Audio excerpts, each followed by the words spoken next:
Can you hear me? Yeah, we can hear you, yes. How you doing? It's Carol. How do we turn this on so I can see them? What do you want? Let's see that. Join meeting. I did that, and that comes up. Got your call log ready, so you know who we're gonna bring on the Yeah, phone? we're ready. Okay, Meeting number, oh, so that's our first caller when, after he gets done introducing, okay, sir? Okay, so somebody, whoever's working the phone is gonna let me know, though, if there's more than this, When you, if they jump before out. you even get his name, he's already gonna be on the phone. Good. And you just say, we got our caller, and when you say that, you'll hear a chime. Yep. then you Yeah, hear I that remember to chime. hear the chime. Great. This is all upside down, or is this upside down? I open it. Dave, I'm killing myself again. What? This one. I'm killing myself again. See, there's PFAS in here. I'm tired. What about you, Carol? Yes. Good evening. Tired. I'm Representative David Bennett.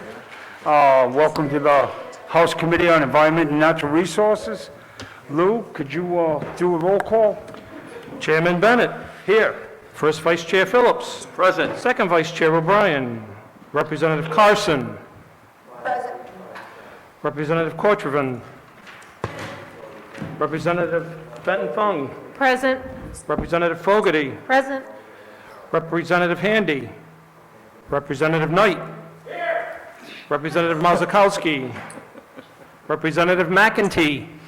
Here. Representative McLaughlin. Representative Morgan. Representative Ranglin Vassal.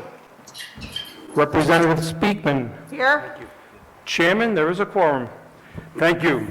Can I hear a motion to hold all bills for further study? So moved, Mr. Chairman. Second. I make a motion that we hold bills number 5175, 5278, 5279, 5357, 5610, and 5626 for further study. Do I have a second? Carol. Okay. Thank you. Now we do a roll call. Now we're going to do a roll call. Lou? Roll call vote on holding all bills for further study? Chairman Bennett. Yes. First Vice Chair Phillips. Yes. Representative Carson. Yes. Representative Cortrivan. Yes. Representative Fenton Fung. Yes. Representative Fogarty. Yes. Representative Knight. Yes. Representative McEntee. Representative McLaughlin. Yes. Representative Morgan. Yes. Representative Speakman. Yes. Yes, we have, the motion passes with 11 in favor. Thank you. Our first bill we're going to do tonight is by Minority Leader Filippi. It's an act relating to public utilities and carriers, long-term contracting standard for renewable energy. Thank you, Mr. Minority Chairman. Leader. Thank you, Mr. Chairman and members of the committee. This bill is really a corrective bill to remedy a decision by the Public Utilities Commission, which frankly does not reflect the legislative intent of the Block Island wind farm legislation, which was passed here years ago. It's clear from the intent of the existing law that the cost to connect the cable from the mainland to the Block Island electric distribution system would be borne by all National Grid ratepayers. I think that's evident, and I'll read a couple lines from the existing law. I'll do that after I explained what happened. So, National Grid and Deepwater Wind run a cable from the mainland to the Block Island Power Company property. They build a substation there. 600 feet away is where the Block Island infrastructure needs to be connected to. So there was a 600-foot cable that had to be run from the substation to the Block Island Power Company infrastructure. It cost $1.8 million for that cable. That cost is currently being borne by the few ratepayers on Block Island for that $1.8 million connection. I think it's clear from our legislation that was passed here that cost should be borne by all ratepayers, just as the cable to the island was borne, and it is being borne right now. The share for Block Island for that $120 million cable is approximately $4,000 a month. That's the big cable. The share for that little cable, the $1.8 million cable, is $26,000 a month that the ratepayers of Block Island are paying. Mind you, the community of Block Island gave easements, property ownership to Deepwater Wind and National Grid to complete this demonstration project. So in the existing legislation, you can see on page 1, line 4 through 6, it says the General Assembly finds it is in the public interest for the state to facilitate the construction of a small-scale offshore wind demonstration project off the coast of Block Island, including an undersea transmission cable that interconnects Block Island to the mainland. Okay. Now, if you go to page 4, it talks about the cost of that interconnection. Page 4, line 31, the division shall support transmission rates and conditions that allow for the cost related to the transmission cable and related facilities to be charged in transmission rates in a manner that socializes the cost throughout Rhode Island. So National Grid took the position that that only applied to the cable from the mainland and the substation on Block Island, not that additional cable necessary to carry out the legislative intent, which was to connect the Block Island electrical infrastructure to that cable, and $1.8 million.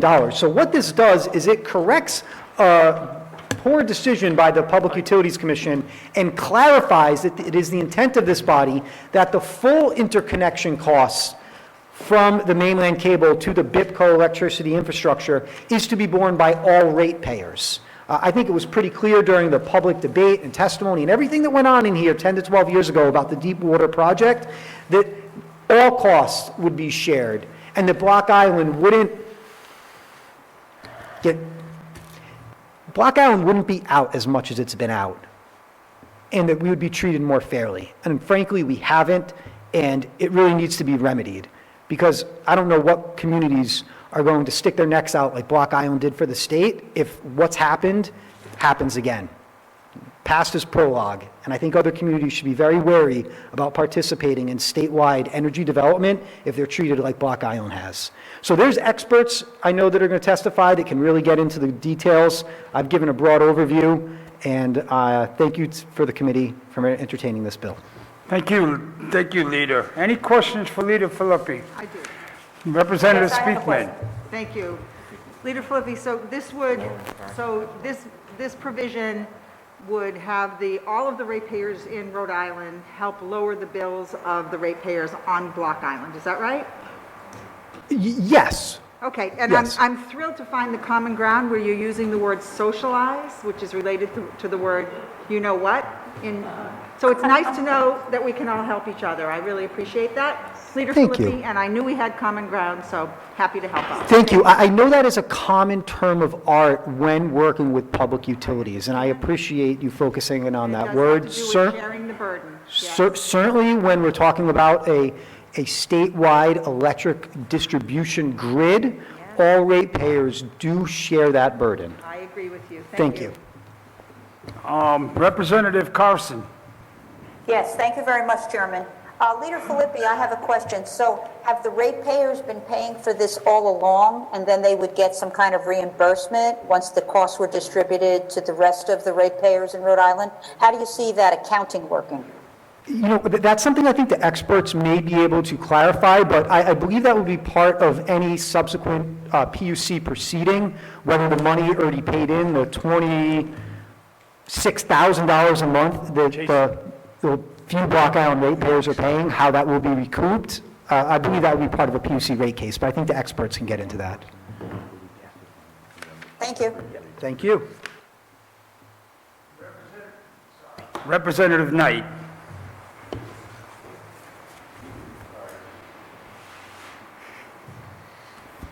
Hi, Leader Filippi. Representative Knight? Do you get any help from 3926.1-7, which is titled the Town and New Shoreham Project? There's all kinds of language in there that talks about, the General Assembly wants to make the interconnection. So those are some of that's what I was That's quoting some of to the you. arguments in front of the PUC? So we're amending 39-26.1-7. we think it's clear what the intent was. The PUC decided that, that intent wasn't clear enough, and we're going to allow National Grid to build Block Island as much as we have. They are currently in front of the Supreme Court based on the PUC's interpretation of this law, which I think is an incorrect interpretation, something that this body should remedy no matter what the Supreme Court does. It should frankly preempt the Supreme Court. Okay, thanks. See, I'm looking at the bill as it is and the bill amended. Thank you. You're welcome. Thank you. Representative McLaughlin. Yes, You turn on your mic, James. Leader Filippi, just a quick question. Hold on, we'll get it working.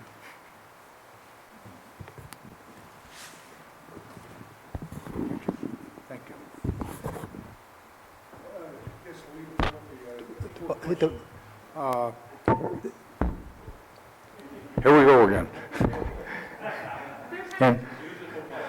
Well, it's just, I don't know whether this is a premature question, basically in reference to kilowatt hours, and the cost, I believe you said 1.8 million? The cost for the 600-foot cable between the National Grid substation and the BIPCO infrastructure is $1.8 million. 1.8, that's my understanding. Once everything is linked, okay, and the state has utilization, the ratepayers, have utilization of this. Is it premature to ask you, has it been broken down in kilowatt hours, what it would cost the average consumer? So I think the experts could speak to that, but if you look at the $120 million cable where the PUC was required to allocate the cost between the New Shoreham ratepayers and the mainland ratepayers, that $120 million is essentially a $4,000 premium per month that the New Shoreham ratepayers are paying. So they've kind of allocated the cost of that $120 million, made New Shoreham pay a little more, basically their benefit from it. Okay. So I assume that same ratio would apply to the $1.8 million connection. Right now, that $1.8 million connection is being solely borne by the New Shoreham ratepayers with the $26,000 a month payment. Thank you. You're very welcome. Thank you very much. Oh, Representative Fogarty. Thank you, Chair. Representative Filippi, so when you had the diesel producing factory on the island, before you went to the wind turbine, did the islanders save money going to getting the energy from the wind turbines? So it's funny, in some months we have, in some months we haven't. When the cost of diesel was extremely low over the past maybe 4 or 5 years, we may not have been saving money because we had to pay for this interconnection cost. When diesel is really, really cheap, maybe running those diesel generators would actually be cheaper than buying the transmitted the natural gas power. Okay. Or, because the way it works is like, I think you have to look at an energy grid as a pool, and you have all of these sources pouring into the pool, and everybody has straws that are sucking out of it. So we were using a straw to suck out of that regional pool, and sometimes I think that was more expensive than just running our diesel generators. Okay. And just overall, from your business standpoint, because you have a couple of businesses over there, how much do you think that this would save businesses over there? Like your restaurant, there's several restaurants that are very successful over there. What do you think that would save? I mean, I haven't. Just a ballpark. I haven't run the calculations. Maybe the experts who are coming on after me could tell you on a per kilowatt hour basis how much we would save. That'd be significant, I would Yeah, say. if you're talking $26,000 a month times 12 months, I mean, you're talking $300,000 a year, $300,000 a year, split between maybe 3,000 power users. So, I mean, it adds up, and this is going to be over maybe 20 years. It's going to come to about $9 million. Block Island's going to pay for this, for a cable that costs $1.8 million. All right, we'll see. Just was wondering what the dollar value. Yeah. If the experts don't have that information, we'll supplement our testimony with something explaining what the cost would be. Thank you. Any other questions? Seeing none, thank you, Leader Filippi. Very interesting, and I hope it works out. Thank you very much. We only have one verbal testimony tonight. It's Leah Donaldson, Esquire. She's in support of the bill. Hi, Leah.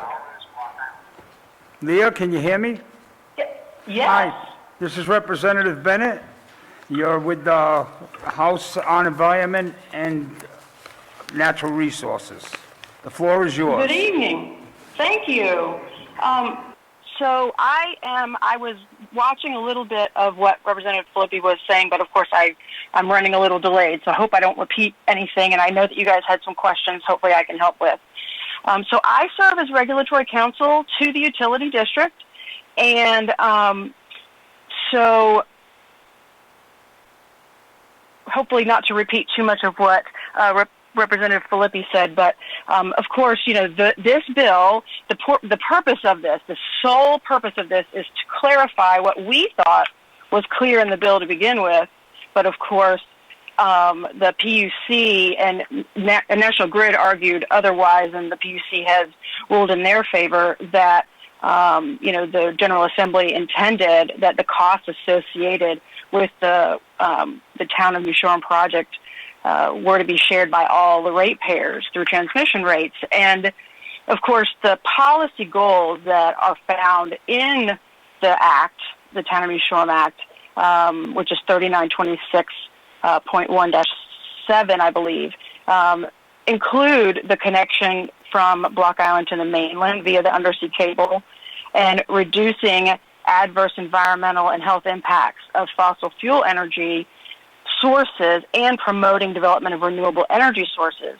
And this included not only connecting Block Island via the undersea cable, but also connecting, members of the town and members of the utility district to the cable to get their power, so that, of course, the utility district, then DIPCO, could turn off their dirty diesel engines.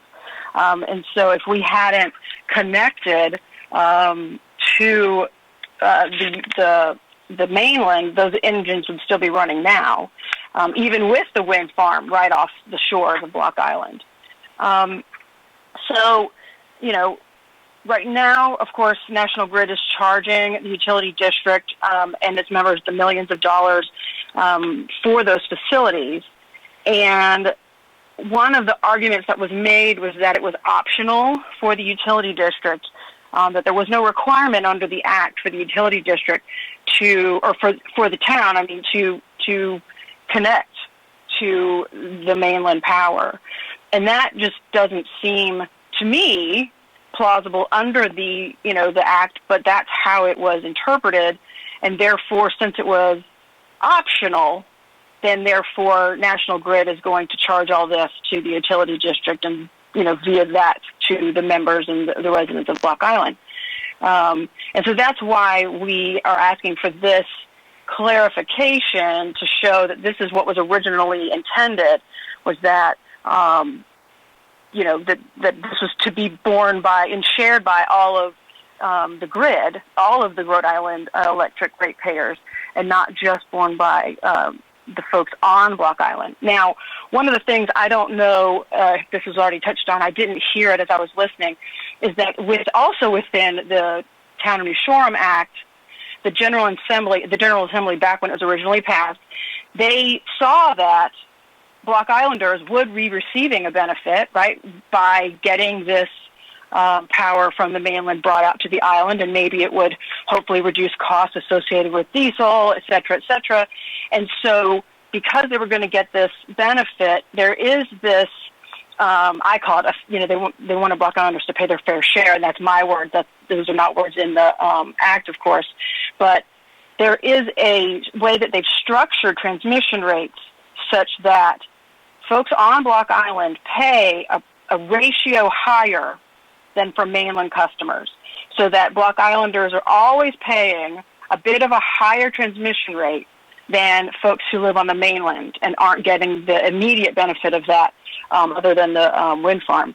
So even when we, if this is passed and we're able to get National Grid to share these costs with all ratepayers in Rhode Island, Block Islanders will still be paying a premium, right? So that portion, what I call the fair share, that transmission rate ratio will remain. We're not asking that be changed at all.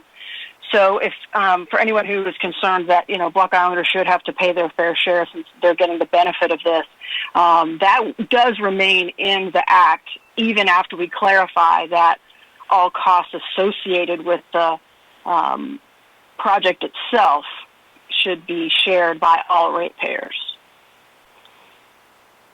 So I'm happy to answer questions.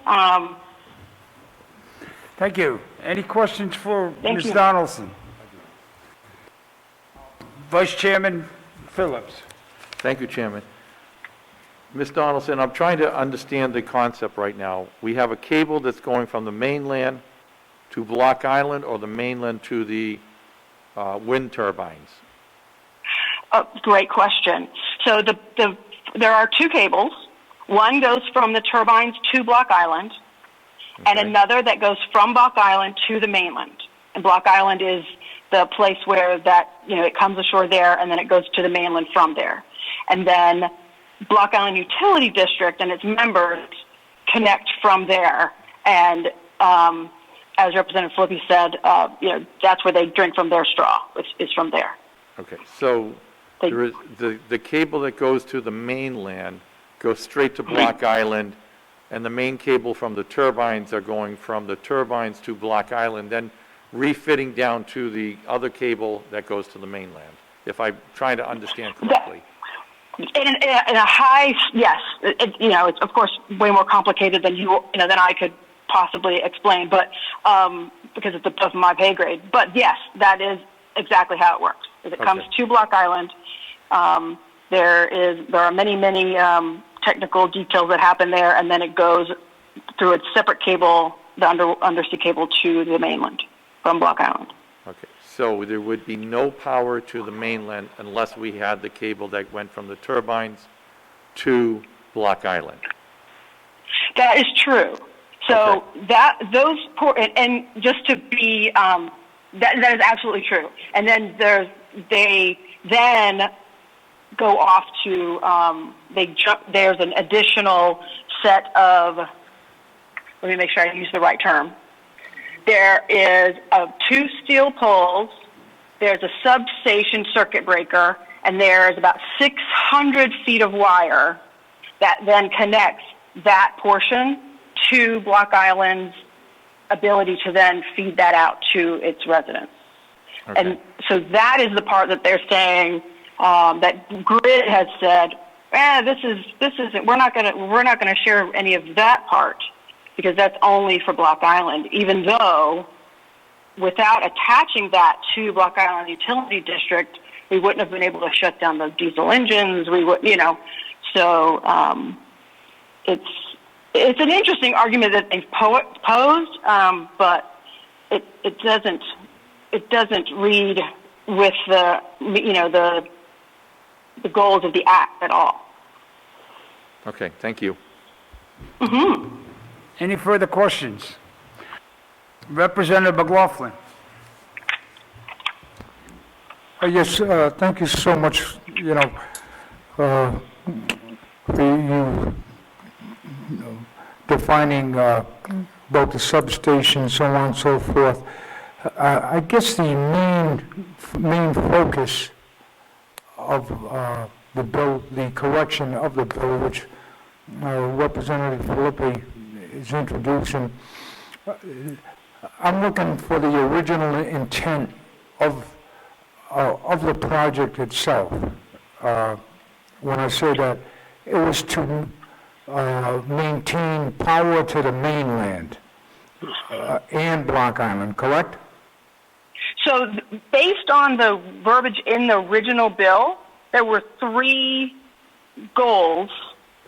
One was to connect Block Island, to the mainland. A second goal was to reduce reliance on fossil fuels, reduce the impacts, the adverse impacts related to fossil fuels, and then also to promote renewable energy, because of course the wind farm was just that small, test farm that we were doing as the first in the country. So those were the goals, then there were three. Yes, and then there were three. The bill also says that there are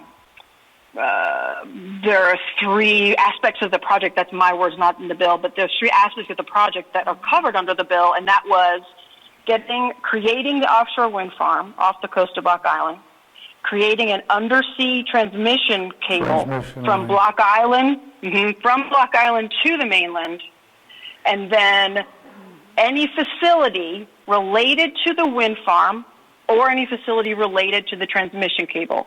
So the Act said, and that's why we were surprised when National Grid said, oh, this doesn't count.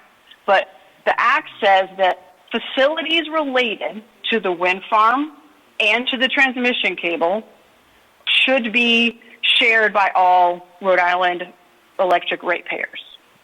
And that's what it says. So it's one of those, but the PUC agreed with National Grid. Yeah. What I'm trying to encompass is upon completion of the wind farms and the cables, what I'm trying to establish is how many people is it actually going to service?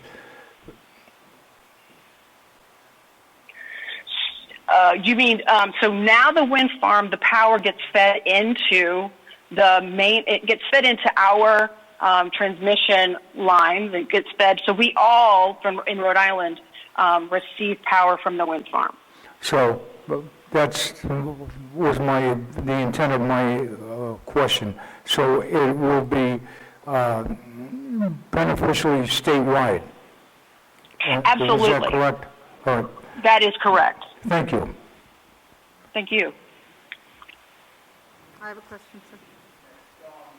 The chair would like to recognize Representative Malakowski as present. Do you want to be voted in the positive to hold further bills? Yes. Thank you. Representative Speakman. Thank you, Mr. Chairman. I have a question about a couple of some of the words in the bill. You referred to the Block Island. You referred to the Block Island Utility District, and the bill talks about the Block Island Power Company. Are they the same thing? They are. It's the Block Island Utility District that does business as the Block Island Power Company. Yes. Go ahead. No, I was just going to say that when this bill was originally passed, it was before the utility district before the utility district was created. So, of course, that was a legislative creation as well that happened over the past several years. So originally, this would have affected what was called the Block Island Power Company, and now, since the creation of the utility district, the utility district operates as a DBA of the Block Island Power Company. Through that was part of the way it was created. So it's not part of National Grid. No, absolutely not. Okay. So what? No, it's a utility district. This is a utility district similar to, So this one switched from a private company, which BIPCO was privately owned, and this is owned by the members, the ratepayers on Block Island. Okay. And then, and what role does it play then? In this whole equation? The switch over to a utility district model?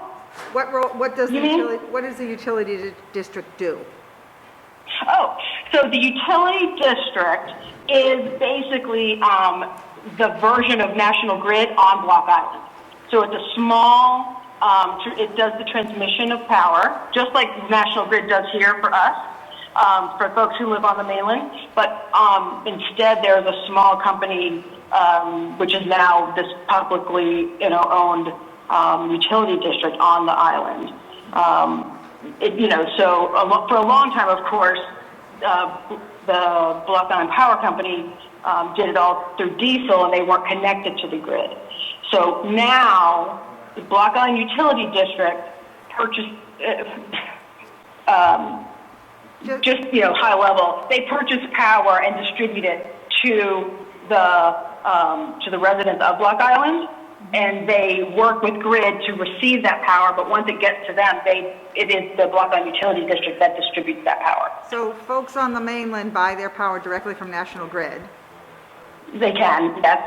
but folks on Block Island buy their power from the Block Island Utility District. Yes, that's how they receive it, absolutely. And they get their bill from them and et cetera, yes. And does the utility district get a slice of the pie? They get it's regulated through the Public Utility Commission, same as National Grid. So the utility district doesn't have owners other than the members. So it's going to not be the same private model as a National Grid would be. But they do receive enough income to be able to maintain their material, you know, maintain their property, do upgrades and pay their staff, et cetera, et cetera. But it does run on a slimmer, you know, model than a privately owned company that's going to take profit. Thank you. Mm-hmm. Thank you. Representative Knight. Leader Filippi, can you come to the microphone to answer a question real quick? For you, Representative Knight, of course. Thank you. I just went through the original legislation. There's all kinds of language in there that says, basically gives the distribution company the choice to own the cable, rent the cable, do anything they want with the cable. I'm sorry, I'm having a hard time understanding you. I just went through the original legislation, and there's all kinds of language in there that seems to give the distribution company the choice over the cable, whether to own it, to rent it, to lease it, to manufacture, to do whatever. So is your proposal going back on some original deal that was already in place? What language are you specifically looking at? I can speak to that if you need me to. Yes, please. If you want to, so the short answer to your question is no, with regard to that. National Grid did take the option to purchase that cable, and it does own the cable. So originally the cable was built by another company, and I can't offhand remember who that was. But once it was completed, there was a transfer of that property so that the cable is owned by National Grid now, and that we're not asking that be changed in any way.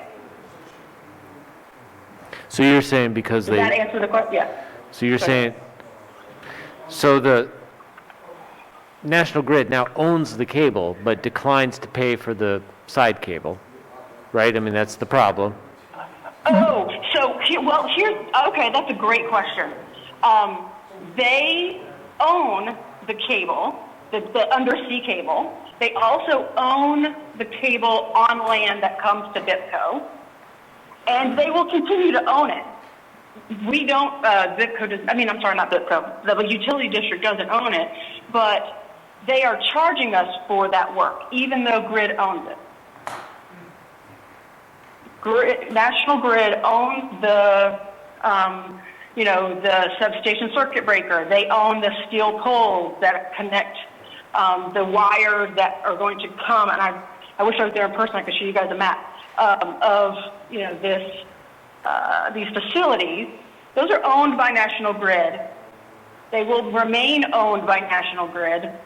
They are charging the utility district for the charges to build those facilities, which National Grid will continue to own even after we pay for them. Okay, thanks.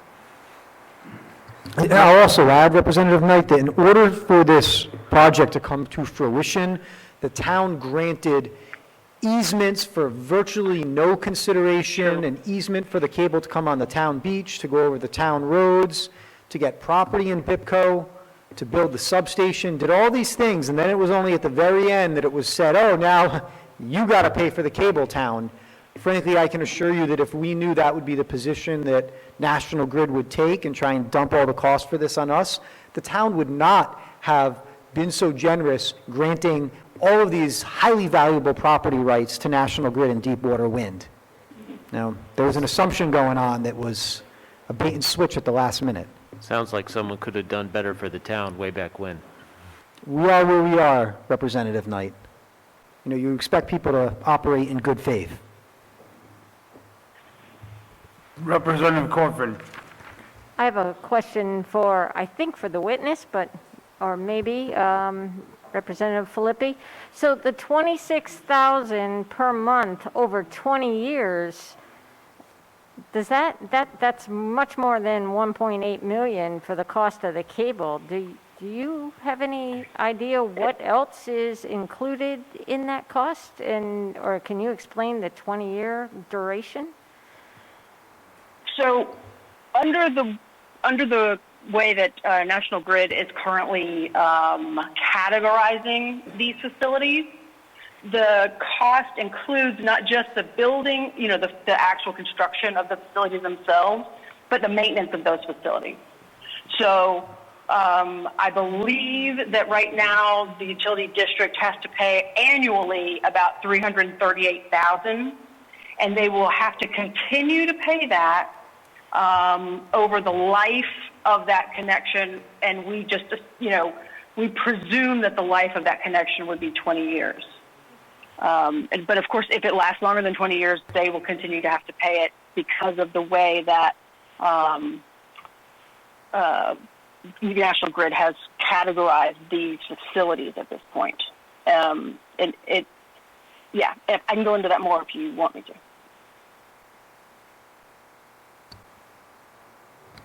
Representative Phillips. Thank you, Chairman. I think I finally understand the concept, and thanks to Leader Filippi, he and I had a sidebar to try and figure out how the cables are run in that. So my understanding is the cable from the transmission, from the wind turbines to the substation and the substation to the mainland are owned by National Grid. There's another cable that offshoots from their substation to the Block Island Power Company substation or transfer station that is also owned by National Grid. Similar to going from the pole in front of my house to my meter is owned by National Grid, and they're in charge of trying to keep the maintenance and everything else together. So it's still owned by National Grid. I don't have to pay for the line that goes from the pole to my meter. So if my understanding is correct, you're asking to have the same scenario done from the substation of National Grid to the power station of Block Island Power. Am I under the correct assumption? You are, and I would say that in the legislation, it also requires the town to pay a premium for that.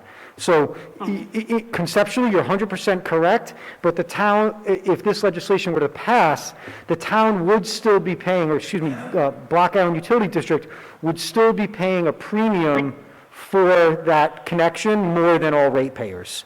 There's a PUC, the legislation requires the town to pay, the Block Island Power Company to pay more, and they do a rate analysis. So we'd still be paying more than everybody, but right now we're paying everything. Okay. So I tend to agree with you, Leader Filippi, that this, because it's owned by National Grid, it should be borne by National Grid. If that has to be dispersed between every ratepayer in the state, then I don't like my bills going up, but unfortunately, it is what it is, and I think this is just justified. Thank you. Thank you very much, Vice Chairman. Representative Fenton Fung. Yeah, this is a question, I think, for Leader Filippi and I think the witness, too. If you had to do this over again, if we're back a decade ago, would you have designed this any differently to be more efficient to Block Island? Like, what's the big lesson learned from the way this is designed and how it's kind of come to fruition? I'll try and take it, and maybe the witness can after me, is that you know, in 2020 hindsight, you look back and you say, how could we have done things differently? When I read this legislation, I think it's pretty clear that this cable was supposed to be shared. So maybe the town proceeded on an assumption about what the legislation meant, when at the very beginning, they should have required all of this to be worked out. I think maybe the lesson is just to be very careful when you're dealing with National Grid, that you get all your ducks in a row, because at the very end, they could come in and flip the table upside down. I mean, that's my opinion. I wasn't involved, but just as an outsider and a citizen of Block Island, that's my opinion. I'd love to hear the witnesses. My opinion would be that I think that when this was brought to the PUC and National Grid, was categorizing these facilities in the way that it has, the PUC was kind of, the way that they made their decision was that they assumed that the legislature understood rate making, like understood all this really, really technical and complex things related to how things get charged when you're doing a transmission grid, which I don't think is a reasonable thing to assume that any representative would have, have knowledge of in their, it takes years for people to learn how to apply, all those rate-making principles, et cetera. So I think that assuming that when we looked at this original legislation and thought it was covered, if we were to write it again, we might have to add something like we're adding now, which is, this is what we meant. We really, really do mean this. Even though, you might be able to find some sort of a loophole anywhere. It's like, no, we really, really mean, when we say all, we mean all, But this one was a tough one because it was, I believe, meaning the act had already been revised a few different times in order for the wind farm to be passed.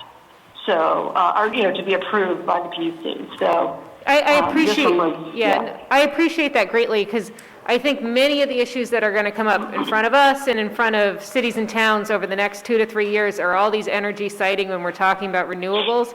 So I really, I don't want them to go back and say, oh, well, on Block Island, we did it this way. And even though it really didn't help the town and whatnot. So I really think that, like you said, using obviously the wind farm as a test case, these are the little things that need to be worked out. And I'd like to see them really sharpened, and I think this legislation does do that, because I think we're going to be holding these standards forward as we're talking about more solar, more wind, whether offshore or onshore.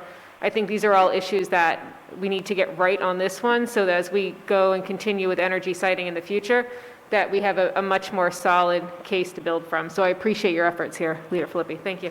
Thank you. I have another question, sorry.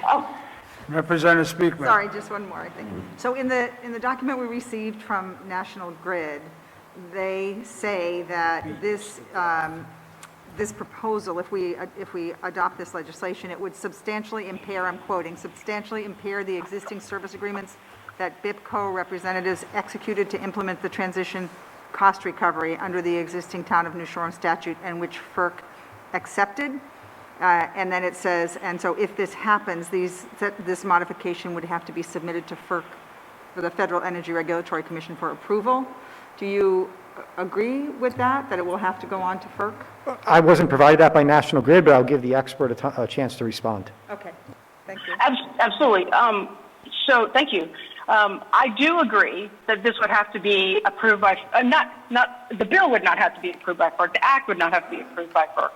But if we change who is paying what, then that would have to be sent back to FERC and have them approve that again. That's, so, but one of the things that I think is important to remember is that when Grid filed their tariffs for this with the Federal Energy Regulatory Commission, FERC, originally, they didn't do that premium that we've been talking about, how Block Islanders have to pay a bit of a premium on those transmission rates.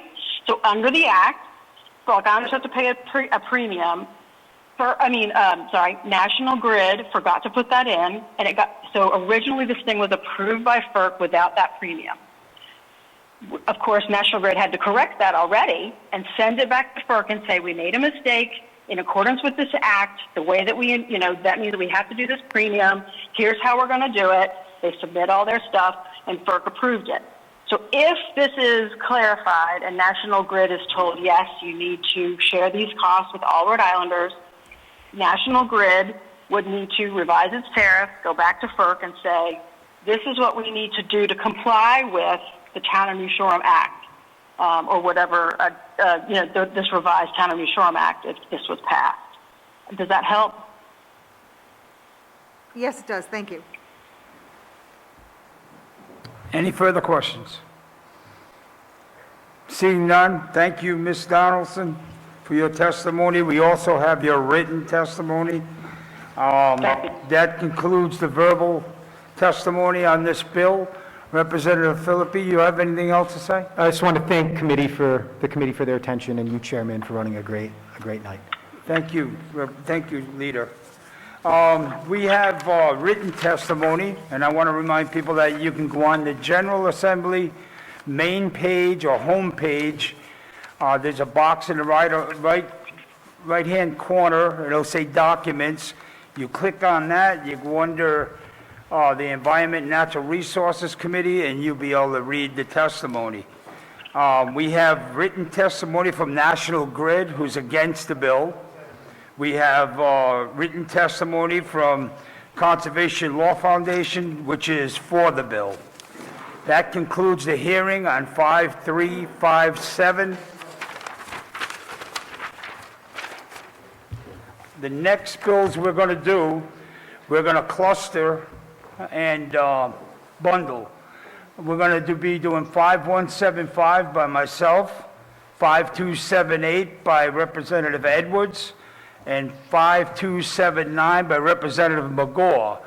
We're going to start with 5278 because we have Representative Place here to introduce the bill. Thank you very much. Representative Place. Thank you, Mr. Chairman, members of the committee. I think this is the second time I've presented this bill, and third time I've presented something similar to this committee. But I think this time around, the majority of you are new faces. So I'm trying how to go about this. This legislation is, I would say, a complete rewrite, but a major rewrite of the Energy Facility Siting Act, which was enacted back in the 80s and hadn't really been used until the recent project in Burrillville came before the Energy Facility Siting Board. At the time, and I'm only qualifying this because of my lived experience, I was on the Burrillville Town Council and I was dealing with the language of this law and interacting with it a lot more than I wanted to. You sit down and read this thing for the first time and it just your eyes just kind of roll back in your head. So I'm not going to get into what is there now. I want to get into what we have changed. The major changes that we're offering for this legislation involve She's not on here. first of all, what the developer has to present This guy's on here to too? the Energy Facility Siting Board in the form of a plan. As of right now, people could make the argument Yeah, that we're if bundling them, so we're not going to get them on right now. We're going to get them on the whole three bills. I'm sorry, I didn't hear what you said. Okay, no, just with us both speaking at the same time, it was difficult to. Oh, I'm sorry. We're good. So the first major change is the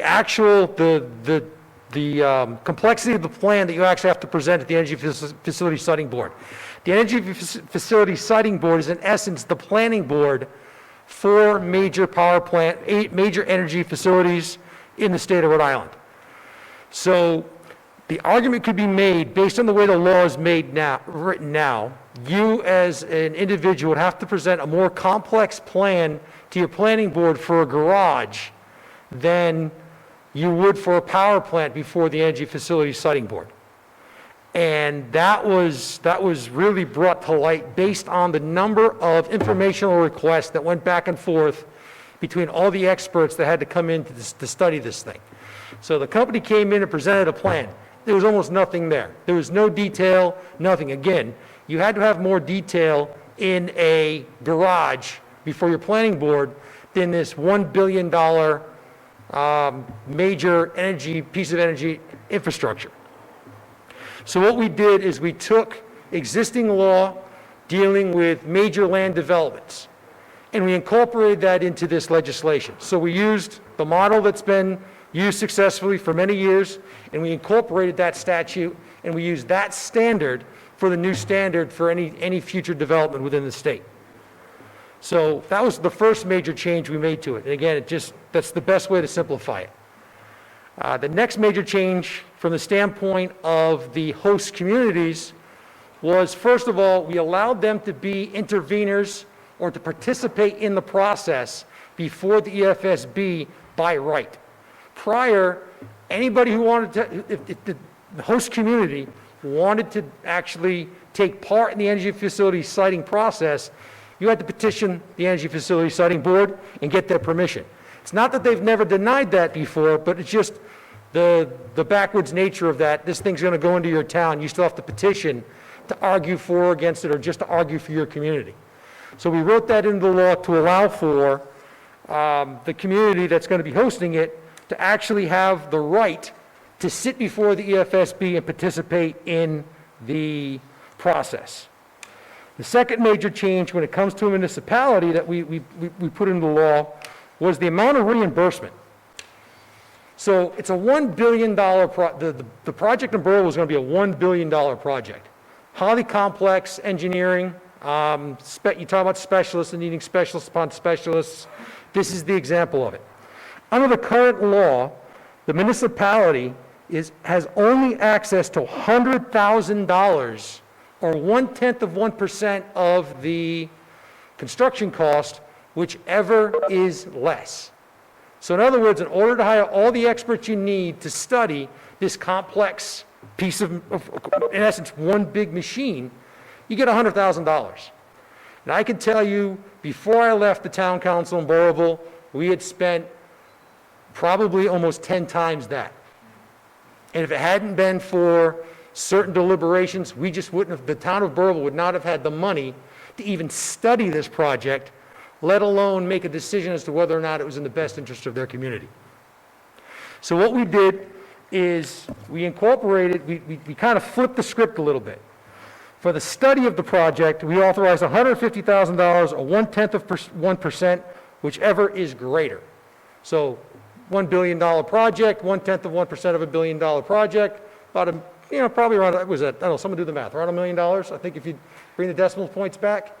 So you can see that the community is now entitled to access a greater pool of money in order to study the project. We also incorporated not only the ability to draw on money from the developer to study the project, but also to actually take part in the process. The lawyer that the town of Burrillville hired cost about $500 an hour. And they're highly specialized. There is one of, well, actually now, there are two of those attorneys, probably in the whole Northeast. And so they're paying $500 an hour, and again, all the specialists, all the travel times. There aren't the technical specialists you need to study a power plant just sitting around Rhode Island. So the cost to bring them up, not only their hourly rate, but their travel expenses and everything else that comes along with that, is now also reimbursable for the actual siting process. So you have the $1 million or so to study the project, and now you have, in essence, an unlimited amount in order to actually take part in the process, bring your experts up, bring your attorneys up, and that kind of thing to actually take part in the energy facility siting process. Let's see. What else do we have going on? I'm going to touch on, the other major aspect of this legislation. As of right now, there are 3 members of the Energy Facility Siting Board. And what this legislation does is it does expand it to 5 members. As the legislation is written now, I probably should have said this part back at the beginning. This legislation came out of a working group that I organized along with the Office of Energy Resources in conjunction, working with Floor Leader Edwards on the side. But we organized this working group to include all of the major stakeholders in Rhode Island when it comes to the Energy Facility Siting Act. National Grid was there. The developers of these type of facilities in New England were there. State agencies were there. The Energy Facility Siting Board itself sent a representative. The town of Burrillville, the CLF, the Burrillville Land Trust was represented there. And we just got down. I believe there was actually representative from labor as well. And we sat down and we took all the information that came out of previous study commissions that were held here in the State House on this legislation, and we hashed out what is this legislation. And part of that is expanding the membership from 3 members to 5. As the legislation is written now, the Attorney General is written in as the 5th and what we had called the independent member. As the negotiations were wrapping up last year and this bill was getting ready to be heard, 2 things took place. The environmental groups who took part in the negotiations made the decision not to support the legislation because it did not incorporate any kind of carbon. I believe it's the state has a carbon initiative that we have on the books. It's not a law, but it is a goal. And because that wasn't necessarily negotiated in this legislation, they withdrew their support of the bill. My understanding, that was their major concern, was that just wasn't there. It's not that what's there is bad, it's just that it's not as good as they'd like it to be.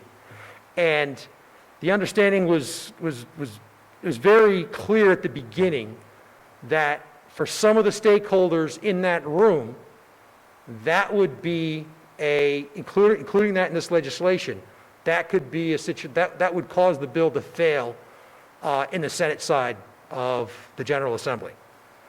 So it was very clear right off the bat that, quite frankly, that was off the table. So we moved on to expanding the membership of the committee. In exchange for the independent, we tried to find a way to get an independent member of the governor, an independent member of the committee that is not appointed by the governor.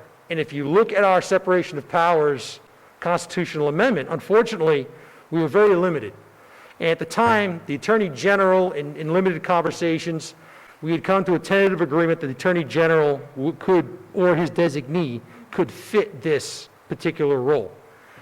As we came up on the hearing of the bill, and actually the night of, the Attorney General had a change of thought in terms of him serving, or his designee serving on the board, and he withdrew the support.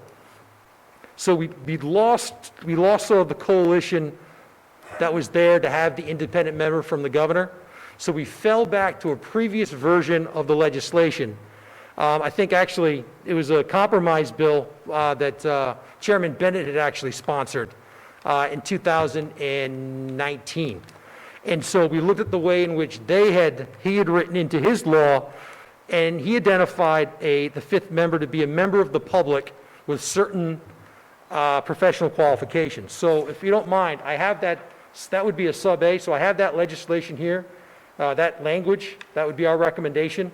In terms of the sub A, who should I pass it off to when I'm done testifying? You can give it to Lou, the clerk. Okay, so like I said, this is the language, all the changes that are required to go from the Attorney General being the 5th member to a member of the public being the 5th member is incorporated into the language that I have in my hand. I'm trying to think, what else is in here? There are other administrative changes. One of the biggest things that we probably did in order to avoid interfering with the way National Grid does business now, because they are the primary user of the Energy Facility Siting Act, what we did is we made the decision to carve them out.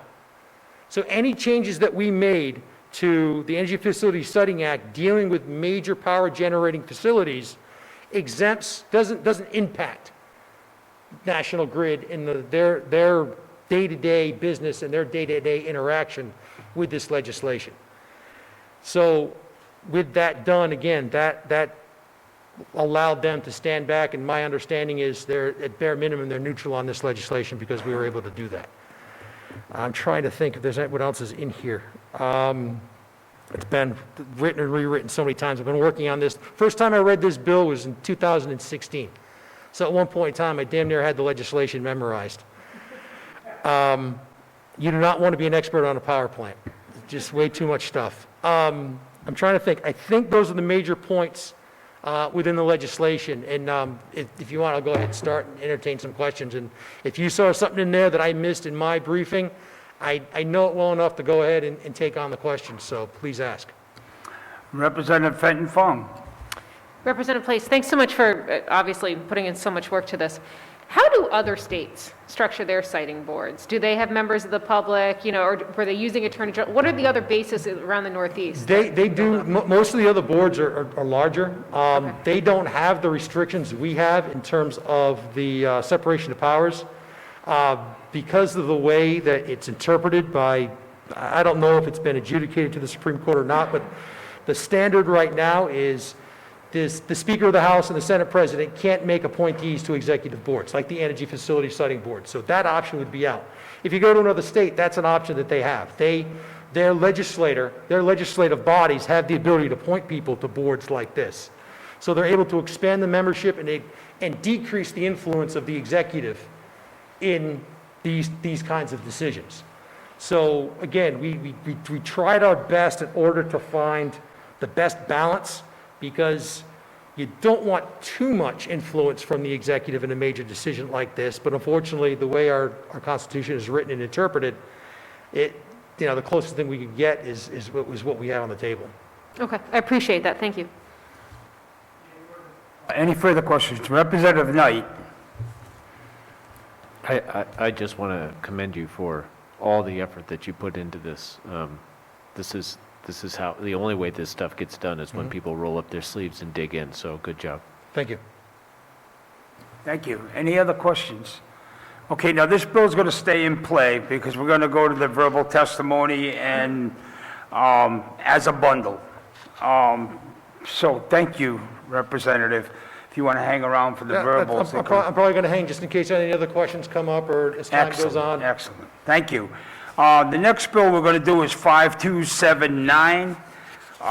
This is a bill by Representative McGaul, an act relating to state affairs and government, energy siting, requires carbon emission reduction goals to be considered in energy plant siting proceedings. Representative McGaul, are you there? I am here. Can you hear me? The floor is yours. Yes, we can. Thank you so much. Thank you to the chair and to the committee, and thank you for the testimony on that previous bill. I'm glad to see so many people looking at what we're doing regarding energy siting. H5279 would require that any new energy siting facility applications would include information about how that proposal would impact the state's goals for carbon emissions reduction. It's very simply stated. This bill would provide valuable information for the planning of our state's future. This committee just recently heard ample testimony about the importance of reducing our carbon emissions. Reducing those emissions, it's going to take multiple forms, and only one of which is our future strategy for providing energy resources. And with the recent debates on energy facilities in Burrillville, as was mentioned, and within the Port of Providence, fresh in my mind, I was excited to have an opportunity to sponsor this legislation. The Resilient Rhode Island Act set goals for carbon emissions reduction for the future of Rhode Island. The Act on Climate would further advance those goals. And what this does is just builds upon the science of those goals, incorporating them into our future planning.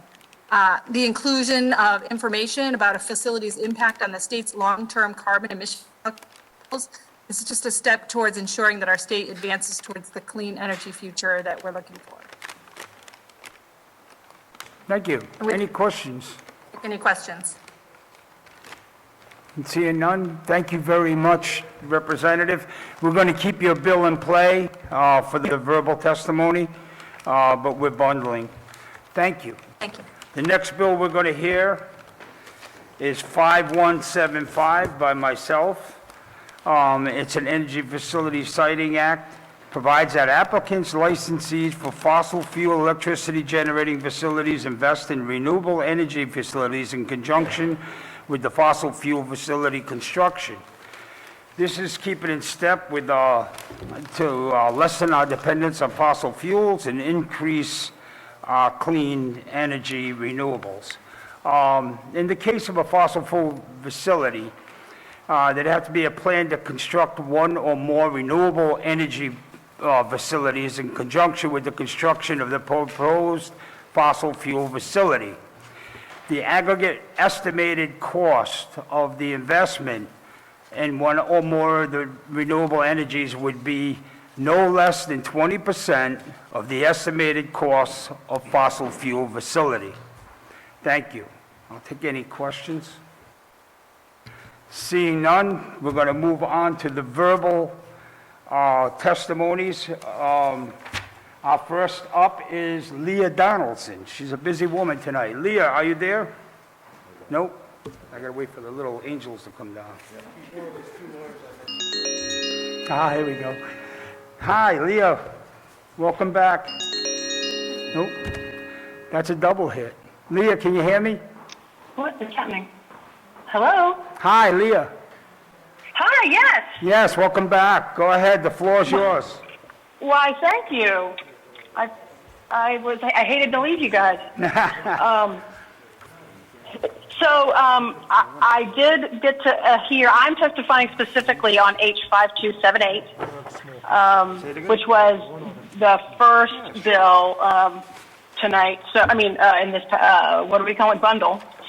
Of course, this is to amend the Energy Facility Siting Board enabling legislation, which hasn't been updated in 30 years. So I was part of the stakeholder working group that met from August 2019 through February 2020. I also have specialized expertise in this process and in this legislation. So as I believe was already mentioned, the goal of the working group was to try to find consensus on which aspects of the enabling legislation all the stakeholders could agree on, because I feel that after speaking individually and in the group with different stakeholders, I think everyone agrees that the enabling legislation needs to be updated because it is so outdated at this point. We might not all agree exactly how we want to update every section of it, but we all agree that the stakeholders all agree that it does need an overhaul in order to better serve the state. So I was as part of that working group for the stakeholders. I was the person who would take the notes from our meeting and then go back and try to craft a portion. We kind of did a portion for each meeting of how we might update this legislation. So this bill is it's kind of put together from what we learned during those stakeholder meetings and the issues that were raised and the different ways that we might be able to address them in a way that everyone could live with and that seemed to work best based on what we knew at that point. So this and Representative Place did a great job of summarizing a lot of what this bill does. To me, one of the big things that happens here in this particular bill, we break up energy facilities instead of putting them all in one big bucket, which is how it occurs now. We have created two buckets, one for major generating facilities like a power plant, and one for major non-generating facilities like transmission lines. And that would allow in the way we then have drafted the rest of the legislation, the rest of the bill is that non-generating facilities, for the most part, that those seem to work in the current system, and this would allow them to continue to do that, while the generating facility stuff, we found a lot of problems, and so this would amend those processes to make it smoother.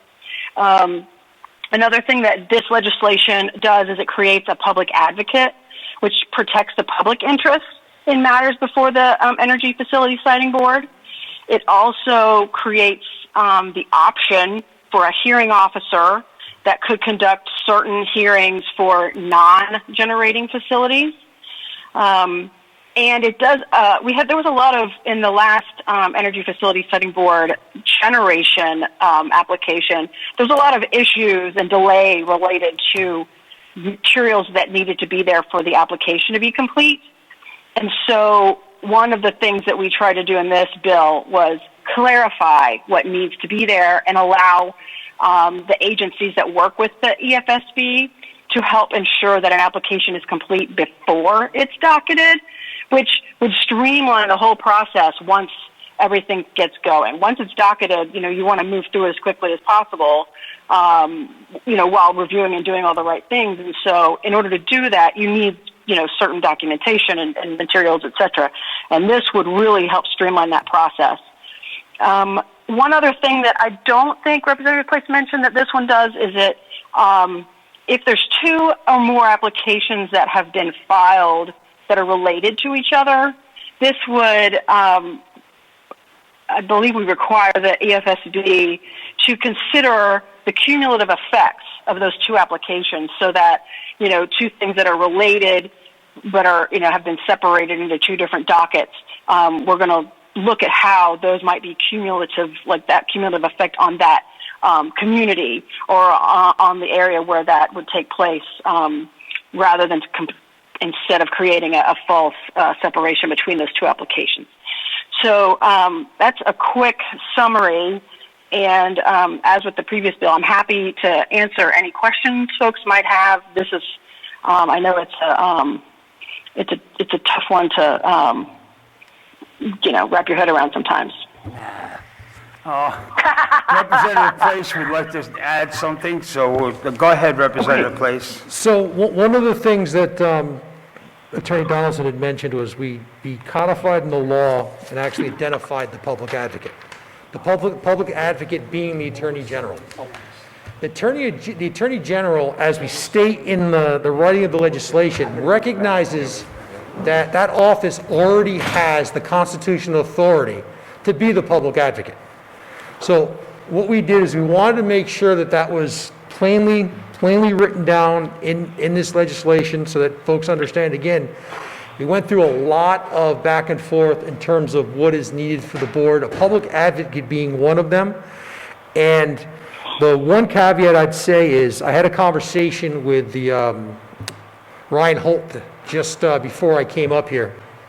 And they are reviewing that one section just to make sure that they're fully comfortable with it. Again, it's been a year. They looked at it last year, and obviously we removed the Attorney General as the 5th member because of his concerns. But they are taking a look at that. So just as a caveat, I just want to go ahead and put that on the table, that is another piece that obviously is a major change, we consider to be a major change to the legislation, that may need to be tweaked and language adjusted, because the concern comes down to whether or not they need to possibly hire out, if this would mandate that they would do something, they don't want to lose the control over their office. So they're concerned whether they have to hire out another attorney outside of their office, or whether or not they could use someone inside their own stable of attorneys. So that's the piece that they're still hashing out, and because of, as everybody knows, it's becoming the standard now because of COVID. There's a lot of things going on in their office, and they just haven't quite been able to get on this again. And it kind of, I'll be honest, it came up with me pretty quick too. And I'm going to touch on another major point that Attorney Donaldson made, in that the combination of dockets.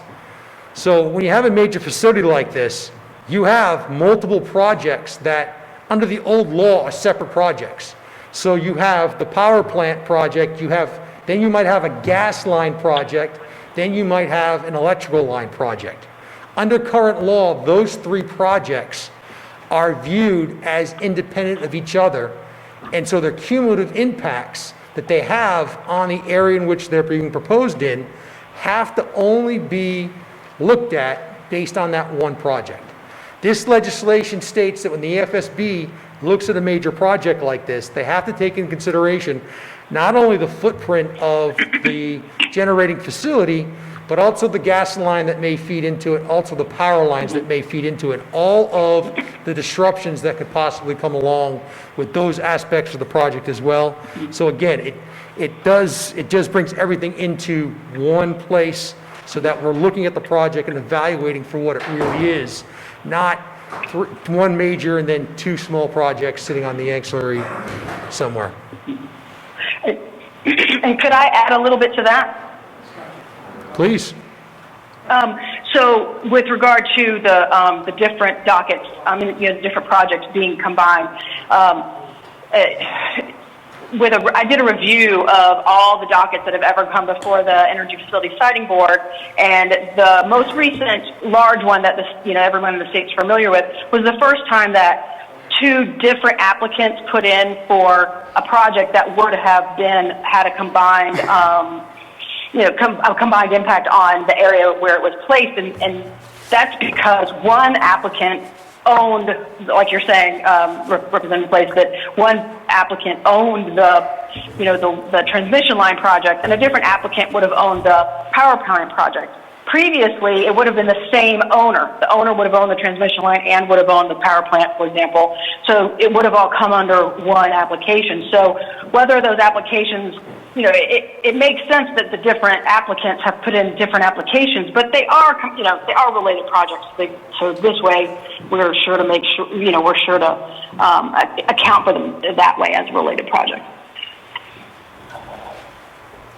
Thank you. Are there any questions for this witness? Representative Courtbrand.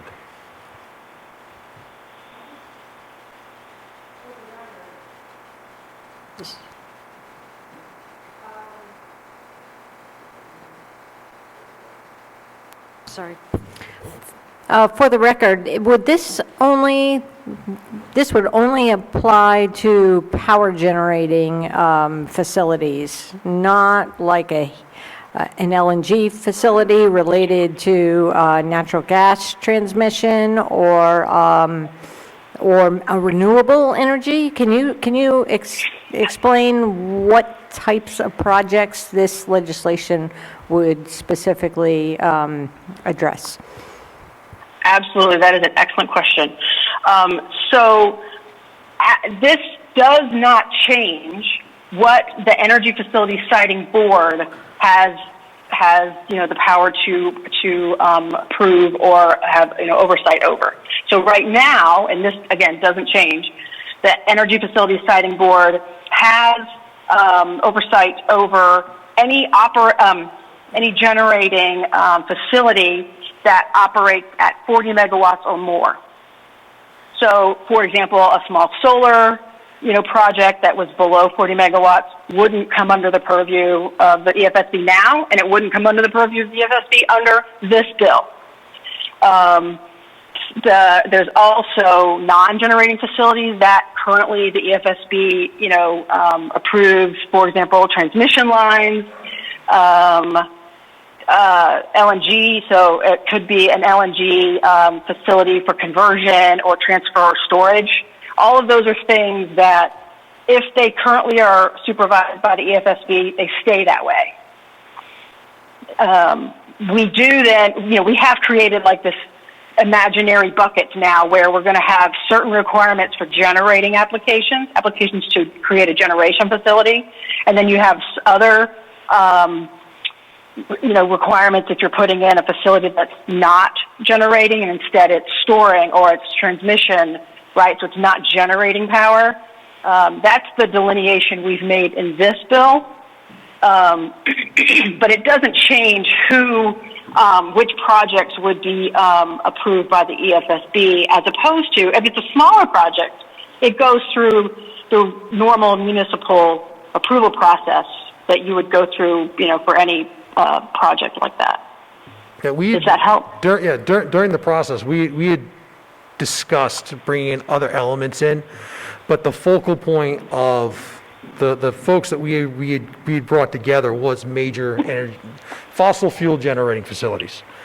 And so we felt that if we were to move on to, say, LNG, to renewables and things like that, it'd become impossible to work the room and to organize the working groups and the workflow that would be needed to do it. So we focused on one section, and I think it turned out to be. I think it worked amazingly well.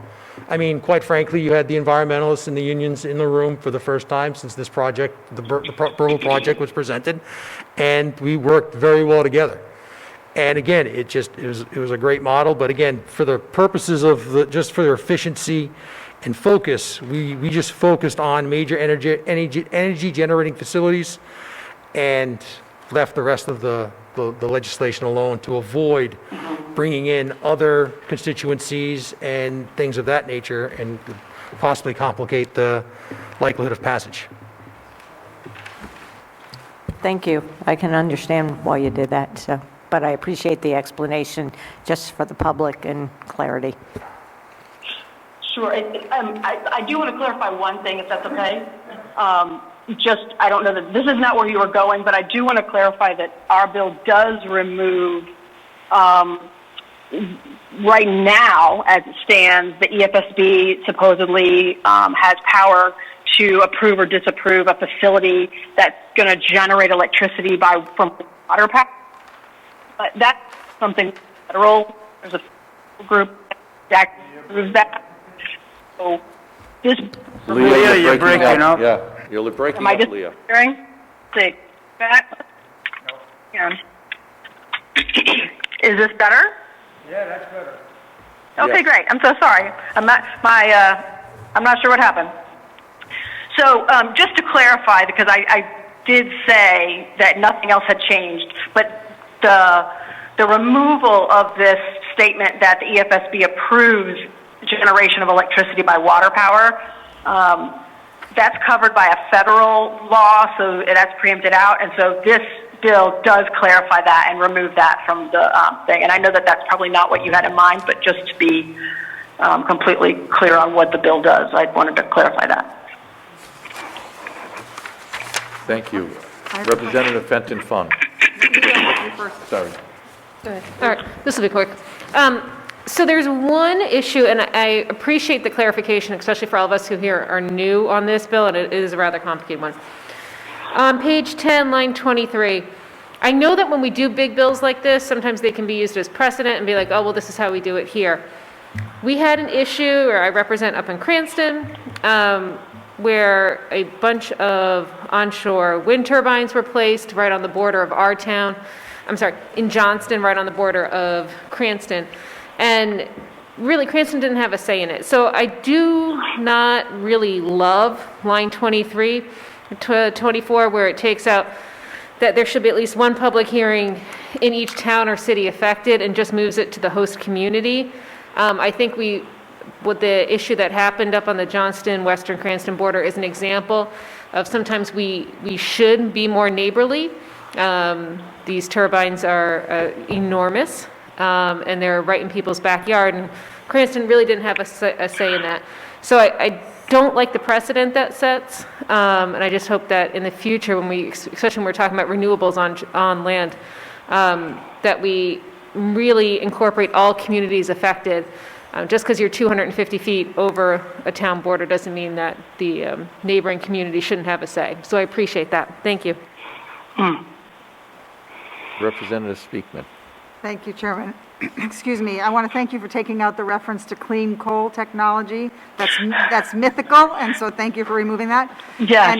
And also, to Representative McGaw's point, she has a sort of a bill that's part of the bundle. Is there language in here in which the board would assess the environmental impact of the project? I see it assessing the economic impact of the project. But in terms of the impact on, again, carbon emissions or other kinds of environmental impact that the plant might have. Yep. So it's my experience in the process.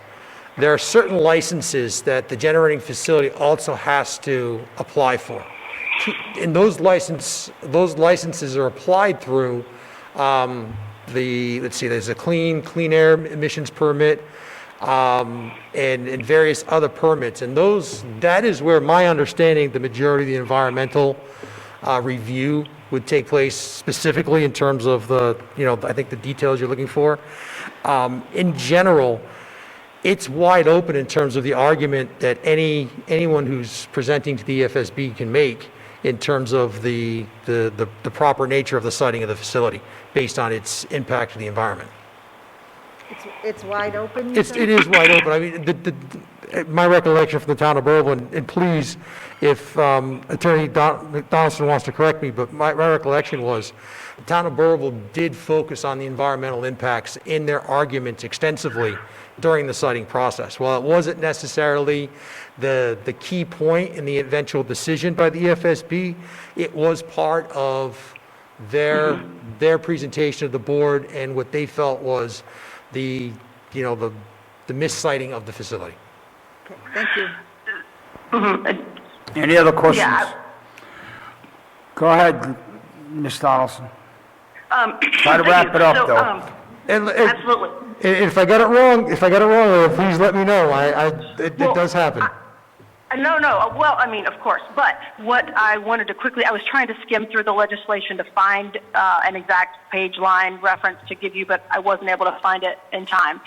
But, and this is, I believe, what you were speaking to, Representative Place, is that part of the process for the EFSB is that they send out they send it out to all these different agencies to do a review, and then all those reviews come back in advisory opinions to the EFSB. Then the board can either take that opinion and use it in their own decision, or they can say, we want to look at all this material ourselves, and they can then decide, for example, with the environmental piece, that they, instead of listening to the environmental agency that has given them the feedback that they've asked for, they can then interview those witnesses themselves. So there's different levels, but it's within the process now. I was looking for the actual reference to give you, but I wasn't able to pull it fast enough.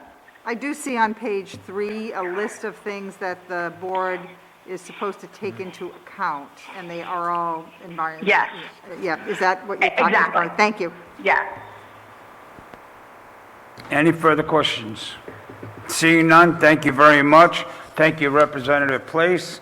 Our next witness is Paul Roselli from the Burryville Land Trust. Paul, you there? Yep, still here. Hi, Paul. The floor's yours. Great, thank you, Mr. Bennett. Thank you, members of the committee. I'd like to speak on. I know you're putting all these the 3 bills together. I would first like to congratulate you on taking out 5134.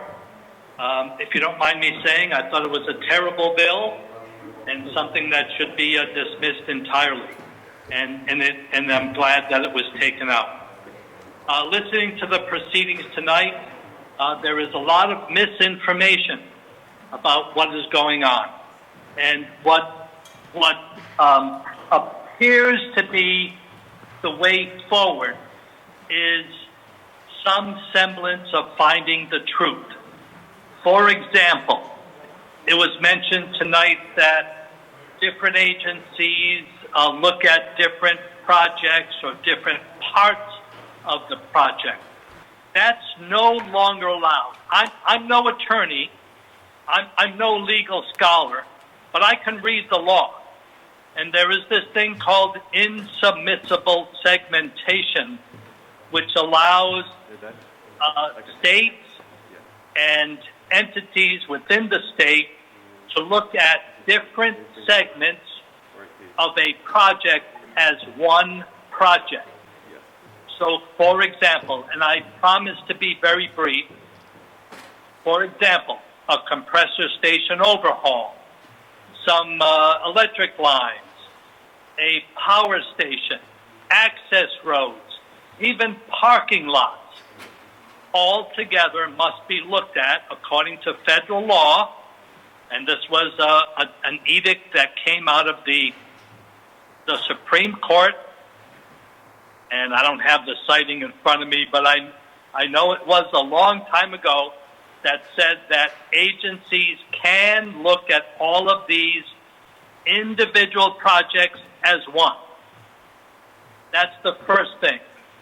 The second thing, Mr. Place, who talked about the rules and regulations being separate for different, that is absolutely wrong. NEPA, the National Environmental Policy Act, mandates that there are rules and regulations governing the impact to the environment.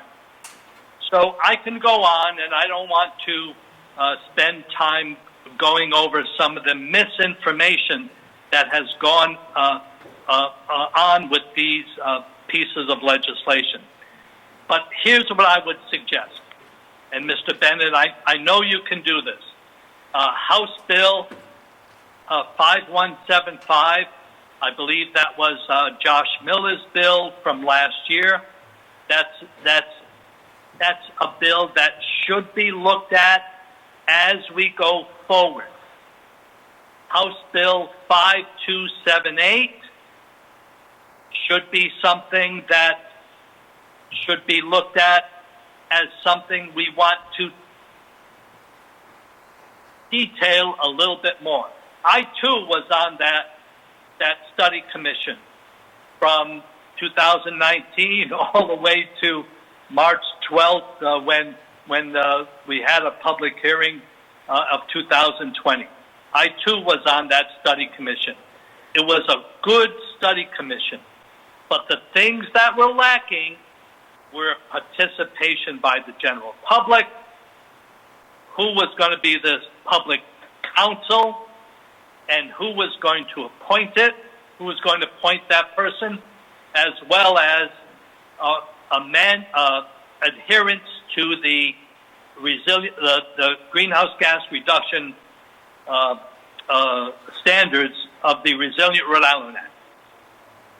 I would also commend Representative McCaw and Carson, Ruggiero, Donovan, Cordovan, Morales, Potter, Alzate, Hendries, and others for putting in that bill which mandates any major production facility to adhere to the carbon emission reduction goals. So here's what I suggest. I would suggest you, Chairman Bennett, to again put us all together. These are Band-Aid approaches. These are approaches that deserve some expert testimony that solidifies exactly what the federal and state law says. And I would do that in the context of putting together a comprehensive bill that dramatically overhauls the Energy Facility Siting Act and the Energy Facility Siting Board. And I'll close by saying we can't do business as usual model anymore. The Biden administration has given us mandates to move forward in environmental justice and environmental regulations that reduce greenhouse gases and reduce the impacts of climate change. If Rhode Island does not put together a comprehensive bill in these areas, we will be left behind. That means we will be left behind with economic considerations, social justice considerations, and climate change considerations.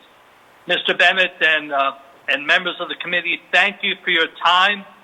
I'm Paul Rosselli, a president of the Borough of the Land Trust, and thank you for allowing me to speak with you tonight.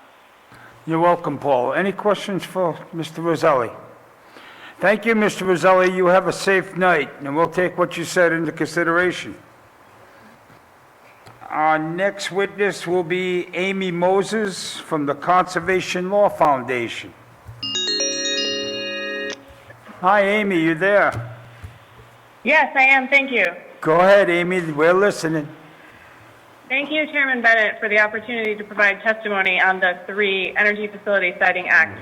My name is Amy Moses, and I'm testifying on behalf of Conservation Law Foundation, a nonprofit environmental organization that has experience with the Energy Facility Siting Act and the Energy Facility Siting Board. From 2015 to 2019, Conservation Law Foundation was a party to the Energy Facility Siting Board case that considered a proposed new fossil fuel power plant in Burrillville.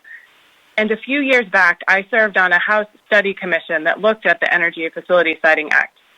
As Leah said earlier, the Energy Facility Siting Act has not had a major overhaul in about 30 years. It seems like we still have some work to do. I know Rep Place has done a ton of work, and going forward, we are certainly happy to continue to participate in any conversations or meetings about taking a look at the entire statute. Turning first to the bill by Rep Edwards that Rep Place introduced to you all, 5278. We appreciate all of the efforts in the energy, but as Representative Place alluded to, we opposed this legislation, and I submitted written testimony, so I won't belabor it too much. While we do oppose this bill overall, I do want to note that we support strongly one provision of the bill, and that's creating the position of a public advocate, somewhat similar to the one in the New Hampshire statute, and we're certainly supportive of it. We have many concerns about this bill. I'll just speak to a couple of them. First of all, environmental justice is not addressed at all in this bill in any way, shape, or form, and there are challenges faced by environmental justice communities that are compounded by the fact that they may lack, the economic, political, and legal clout to fight against large corporations and big polluters. So they absolutely need to be considered in reforms to this law. In addition, as Rep Place alluded to, the state climate goals are missing. They're just not here. And this bill should require the Energy Facility Siting Board to take those into account. A couple of things we oppose in this bill. We opposed adding the Secretary of Commerce to the board.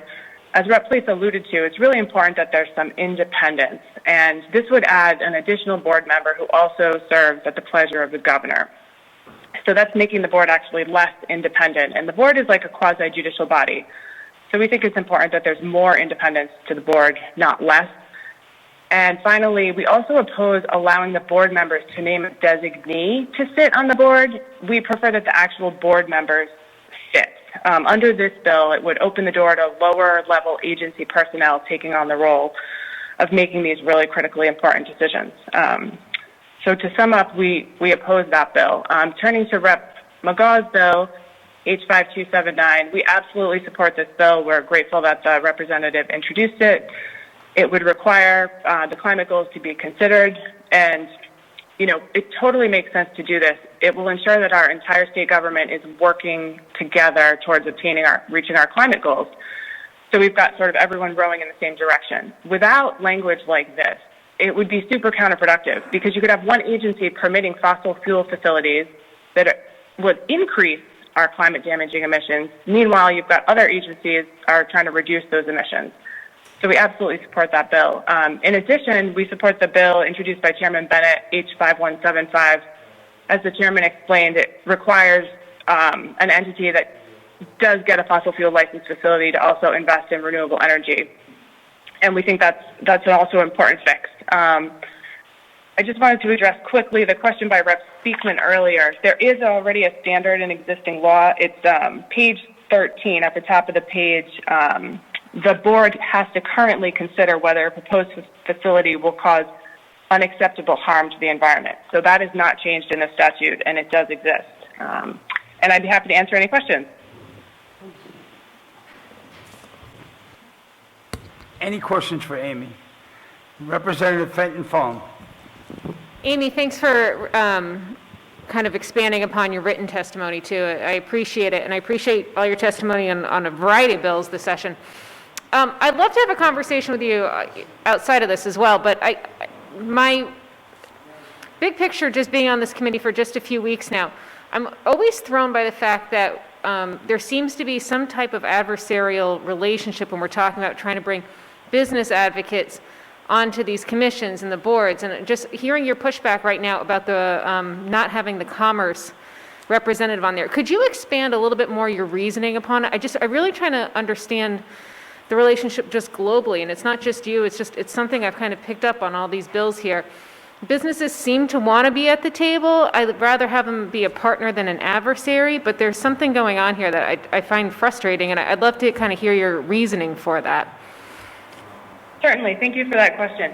In this case, it's because the Commerce Secretary serves at the pleasure of the governor. And this is a quasi-judicial board. And, here in Rhode Island, we have an independent judiciary. So this board is acting sort of like a bunch of judges. And there are already members of the board who serve at the pleasure of the governor, and this would be adding another one. So to the extent you want to expand the board, we'd like to see more independence than not less. So I'd be making the same argument if it was a different agency head. It's the independence issue here. It's not that it's commerce versus a different agency. Okay, I appreciate that. So you would be open to having some type of representative, and I don't want to misquote you or anything like that, I just want to be very clear. Would you be open to having some type of representative of either a Chamber of Commerce? We heard that last week in the Act on Climate. Like, they want to be at the table. I would love to see more participation at the table. Is there a pushback from your perspective about having them there? We'd want to see, it sounds like there's a sub-A I haven't seen, we'd want to see a new draft bill and who these new members of the board are. It's just hard to say, sort of in the abstract, who else they're thinking of adding. So I just don't know. It sounds like the Attorney General is going to be added, and now they're not. So that would just give the board 4 members, which is an even number. So I'd really have to look at the sub-A overall and see who the new suggested additions are. And we certainly want to keep it as independent as possible. Okay, I appreciate that. I mean, again, even if it was rather like the Greater Chamber of Commerce or whatnot, I would love to see more representation so that, again, we're creating partnerships instead of adversaries. But I appreciate your explanation. Thank you. Yeah, no, I hear you. In this context, they are, public servants that have been on the board or considered being appointed. So I don't know if they would take someone from the outside. Years back, an earlier version of this bill, I think it was Chairman Keeble's bill, they wanted the Bar Association somehow involved in supporting the public advocate, and there was a concern of having non-governmental entities involved. So appointing a non-governmental entity may raise those similar concerns as well. Do you know how they do it in other states? I brought up this question earlier, and Rep. Place said there seems to be much more latitude as far as appointing to this board from the legislature and the Senate, especially in Massachusetts. Is there any other best practices or any states you've seen do this really well? There are a variety of different states, and there's some reports and materials out there that I'd be happy to share with the committee that were presented to the House Study Commission a few years back. I pulled up New Hampshire really quick because they do have a public advocate, and just, scrolling through their website, they have a much larger board, which includes a number of people from the Public Utilities Commission. There is someone from the Department of Business and Economic Affairs, National Resource Commissioners. So there's plenty of literature out there comparing best practices, and it seems like many people were in support of expanding the membership. Right now we only have 3 folks on the board, but there wasn't necessarily agreement about who those new additions would be. Okay, thank you so much, Amy. Thank you. Any further questions? Seeing none, thank you, Amy, for your testimony. You have a safe night. Thank you. Our next witness is Justin Boyan. He's from the Climate Action Rhode Island. Justin, you there? I am. Justin, the floor is yours. Try to be brief and stick to the points and merits of all 3 bills. Thank you. Yeah. Hi. Thank you, Chair Bennett, and to the committee. I'm Justin Boyan in Providence. I'm the president of Climate Action Rhode Island, and I'll be super brief because I'm only speaking to Bill 5279, which Climate Action Rhode Island has endorsed. And it's, from our point of view, an incredibly common sense thing to do, that since the state has carbon emission reduction goals, that it's insane to consider siting an energy facility that doesn't balance and drive how it's going to help. You're breaking up on us, Justin. Sorry. It's okay.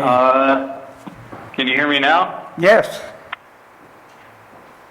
I don't know how much you heard, but in short, Climate Action Rhode Island endorses this bill. I believe it's common sense that an applicant would have to describe how any energy facility impacts the city. No, we lost you that time, Justin. All right. We support the bill. Did you catch that? Any questions for Justin? Thank you, Justin. Sorry about the technical difficulties, but all right. You have a great my written testimony. You've got my written testimony. And we will read it. Thank you. Okay. Thank you. Our next witness will be Nina Wolf Landau.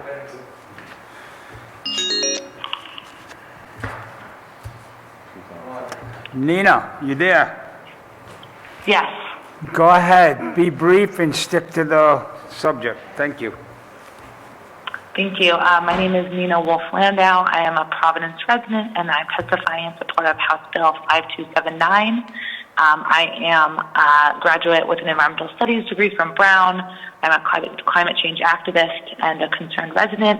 I'm really excited about this bill because it would require reports on new energy facilities to include a line detailing if the project brings us in line with our emission reduction goals or not, and by how much. I am incredibly concerned about the impacts of climate change on this state, and right now there is no transparency about how impactful energy projects are in terms of climate change. This bill would be a small step forward, but an important step forward in helping make sure our state makes smart decisions about what types of energy infrastructure we build. Thank you for your time. Thank you, Nina, and you're not alone in that boat. Any questions for Nina? Seeing none, thank you, Nina. You have a safe night. Next witness is Brittany Palumbo. Brittany, you there? Yes, I am. Go ahead, Brittany. Try to be brief. Okay, thank you. My name is Brittany Palumbo. I live in Federal Hill. I support Bill H5279 because it creates transparency on how impactful energy projects are. We need to know if a project will bring us closer to our emissions reduction goals. If we have no metrics for measuring both if a project will bring us closer to these goals and by how much, we cannot definitively say whether a project is good or bad. This bill will help us to make informed decisions about the types of energy infrastructure we're allowing to be built in our state. Thank you. Thank you, Brittany. Any questions for Brittany? Thank you very much, Brittany. Thank you for being brief.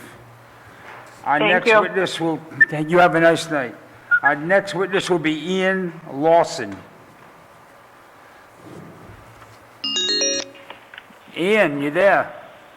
Yes, I'm here. Hi, this is Representative Bennett. The floor is yours. Try to be brief and to the point. Thank you very much. Good evening. My name is Ian Lawson. I am a voter in Warren, and my representatives in the General Assembly are House Representative Speakman and Senator Felag. As a citizen, I'm deeply concerned about the future of our state, nation, and world in the face of an undeniable climate crisis. I'm here to express my support for Bill H5279. First of all, I would like to thank the wonderful sponsor of this bill for taking the concerns of residents like myself seriously. As a volunteer with the Sunrise Movement here in Rhode Island and part of the groundswell of grassroots movements working to hold the state accountable to its people, it is gratifying to see our elected representatives sticking to their campaign promises. So thank you for your good work. I support this bill because too often we have seen that promises and targets are meaningless without a mechanism to keep us on track. I also know that our representatives are human, and researching every hidden detail of every bill and proposal can be a superhuman task. When it comes to something as important, as life-changing as protecting our state from runaway climate disaster, I want to know that the people making decisions have all the information they need, which is exactly what the first clause of this bill accomplishes. Furthermore, I believe we need to make it abundantly clear to the energy industry what standard they need to meet to operate here in our state. Our residents deserve a guarantee that the emissions targets we have agreed upon will be honored by those with the most power to impact them. In addition, industry needs a clear and firm target so that they can plan to support our emissions goals without worrying that they will be undercut in 3 years by an emissions-intensive competitor. The second clause of this bill provides the accountability mechanism that our state needs to spur the next decade of energy innovation. In 10 years, I hope to see Rhode Island once again leading the nation in industry, but this time as a demonstration of the new, green, sustainable models that the world needs right now. With this in mind, I urge you to approve Bill H5279. Thank you. Any questions for this witness? Thank you very much. Thank you, Ian. Have a nice night.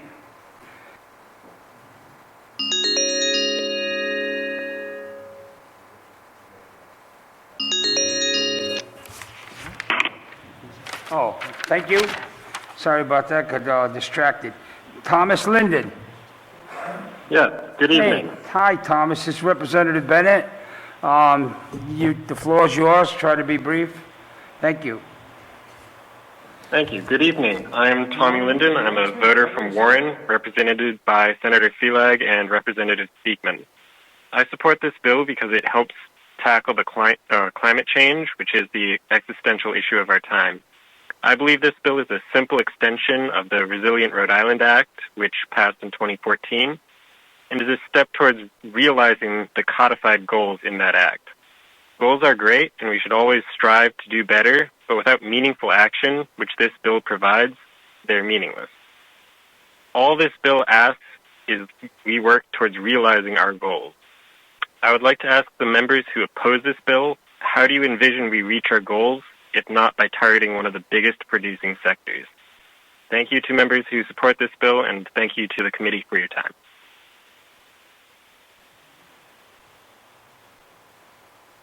Thank you very much. Any questions for this witness? Yes, Representative Speakman. Just two of our witnesses in a row are from the fine town of Warren, which I proudly represent, and I'd like to thank them for calling in. Thank you. Thank you. Thank you. Any other questions? Seeing none, thank you, Thomas. Next witness is Isabella Long. Isabel, you there? Yep. Hi, this is Rep. Bennett from the Environment and Natural Resource Committee. The floor is yours. Try to be brief and on point. All right, thank you. Hi, my name is Isabel Long, and I live in Little Compton. My House Representative is Michelle McGaugh, and my state senator is Lou DePalma.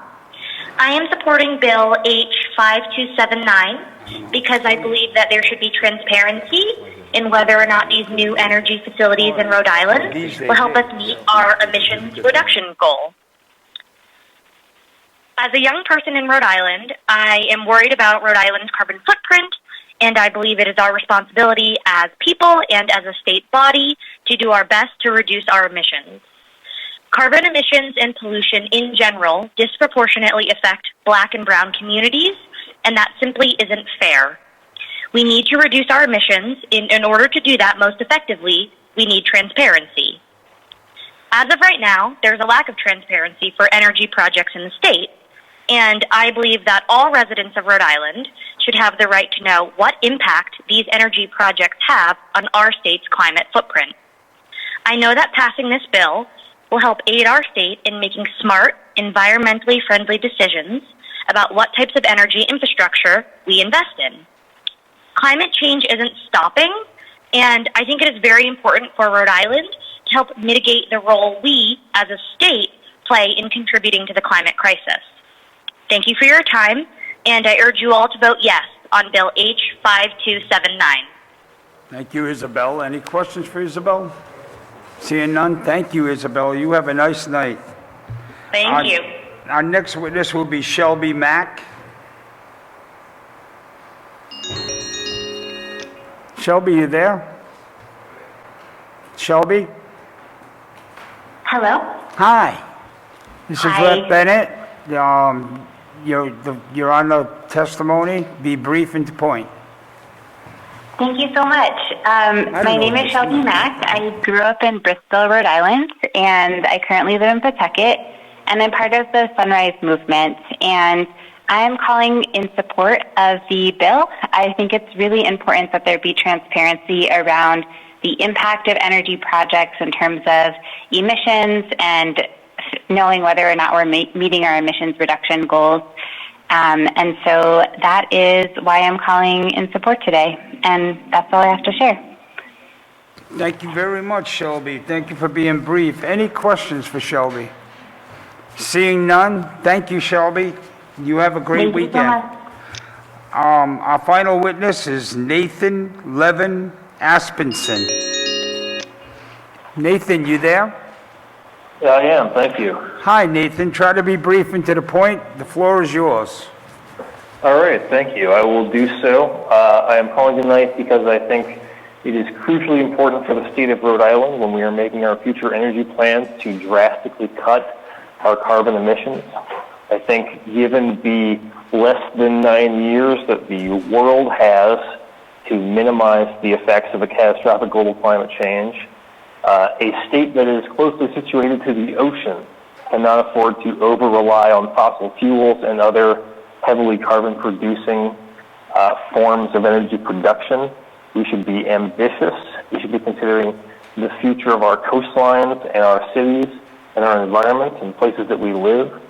And considering really that these are not abstract issues, they will soon become very tangible, particularly to us in the ocean state. Thank you for having me on the committee tonight. Thank you. Any questions? Thank you very much. You have a safe night. Thank you for your You as patience. well. Okay, on Bill 5278, we have written testimony by Conservation Law, Build Rhode Island, Jordan Goyette. Oh, I gotta read what they are. CLF is against. Build Rhode Island is against. Jordan Goyette is for. Rhode Island League of Cities and Towns is for. National Grid is against. Lorraine Savard is against. And Leah Donaldson is for. On Bill 5175, Build Rhode Island is against. Lorraine Savard is for. And that concludes the hearings on 5175, 5278, and 5279. The next bill we're going to address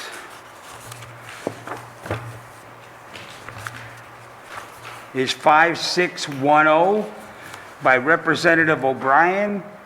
It's an act relating to fish and wildlife, artificial propagation of game, prohibits captive hunting and possession, the sale, breeding, or importation of any mammal for the purpose of captive hunting. Any questions about Rep. O'Brien's bill? Is Rep. O'Brien with us? No. Okay, we don't have any written, any verbal testimony for this bill. The back hunters, no position on this. This bill here it deals with bringing in animals and have them in a fenced-in area or a blocked-off piece of land, and then you pay a fee, and you go in and you shoot the animal. They try to call it hunting. I call it killing. There's a big difference. He wants to speak. He wants to speak. Okay, backcountry hunters. Michael Woods would like to speak on this bill. Michael Woods, are you there? I am. Okay, Michael, the floor is yours. Be brief and on point. Thank you. Thank you, Chairman Bennett and members of the committee. My name is Michael Woods. I'm here today representing the New England chapter of Backcountry Hunters and Anglers, where I serve as the chair of the New England chapter board. I also live here in Rhode Island, and I hunt and fish here in Rhode Island. I will start off by saying that my group is supportive of enacting policy to prohibit captive hunting in Rhode Island to prevent the introduction of wildlife diseases like chronic wasting disease and the introduction of invasive species like wild pigs, because animals have been imported to conduct captive hunts. This is my third time this year sharing testimony with this committee in support of prohibiting captive hunting and importing animals for this reason. However, I have some concerns with this bill that's before us tonight, H 5610. First, while I believe that the bill's intention is to prohibit captive hunting for the reasons I mentioned previously, I'm concerned that the bill lacks a clear definition of in captivity and would not clearly prohibit captive hunting in facilities that are large enough to argue that animals aren't captive even though they can't roam beyond the facility, and would be privately owned as livestock. Regardless of the facility's size, importing animals for captive hunting carries the risk of importing wildlife disease and invasive species that I've mentioned previously. Second, the bill's scope is limited to hunting for entertainment and for sport, leaving a clear loophole for captive hunting facilities that also consume hunted animals. The risk of disease and invasive species exists regardless of the captive hunter's reason for engaging in the hunt, and this should be addressed in the bill. Finally, the bill proposes an addition to Rhode Island General Laws, Chapter 20-17, which pertains to artificial propagation of game, but it only peripherally focuses on the breeding of animals. A prohibition on captive hunting would be more appropriately placed within Chapter 20-19, which controls methods of take and permitting of private shooting preserves, which in the context of this proposal would be synonymous with captive hunting facilities. In conclusion, my group supports prohibiting captive hunting and prohibiting the import of wildlife for conducting captive hunts, and we believe that to be the intent of this bill. I indicated my support for the bill was neutral, though, and the reason for that is because another bill already exists and is held by this committee. That bill is H 5329, introduced by Representative Slater, and that was heard by the committee in their meeting on February 11th. That bill would address the concerns that I've raised with 5610. Ultimately, our recommendation to the General Assembly relative to prohibiting captive hunting is to move Representative Slater's H 5329 and its Senate companion S 402 forward, because they would provide the best protection to our state's wildlife and ecosystem if signed into law. Thank you for your time and consideration, and I'm happy to answer any questions that the committee has. Thank you. Any question for this witness? Seeing none, thank you very much for your testimony. Have a good night. Thank you. Okay, we have written testimony, and again, I'd like to say it's on the General Assembly homepage under Documents, bottom right-hand corner. The written testimony for this bill, 5610, Nature Conservancy, is for the bill. New England Backcountry and Anglers are neutral, and the Rhode Island Farm Bureau is against the bill. That concludes the hearing for 5610. And that brings us to our final bill of the evening, which is, no number.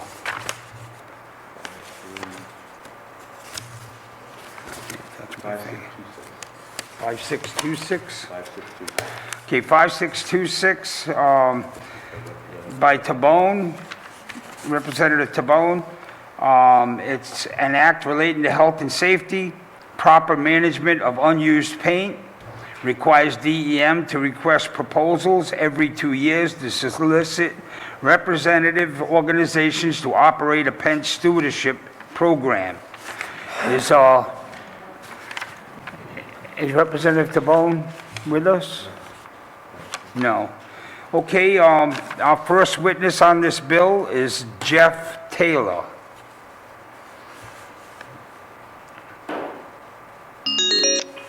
Hi, Jeff, you there? Yes, Mr. Chairman. Can you hear me fine? I can hear you fine. Go ahead, Jeff, testify. Excellent, thank you. I know it's very late, so I will be very brief. And I just wanted to take this opportunity to thank the committee for staying so late to hear some of these bills. I appreciate your time and attention. But just so you are aware, my name is Jeff Taylor, and I represent the American Coatings Association and their subsidiary Paint Care.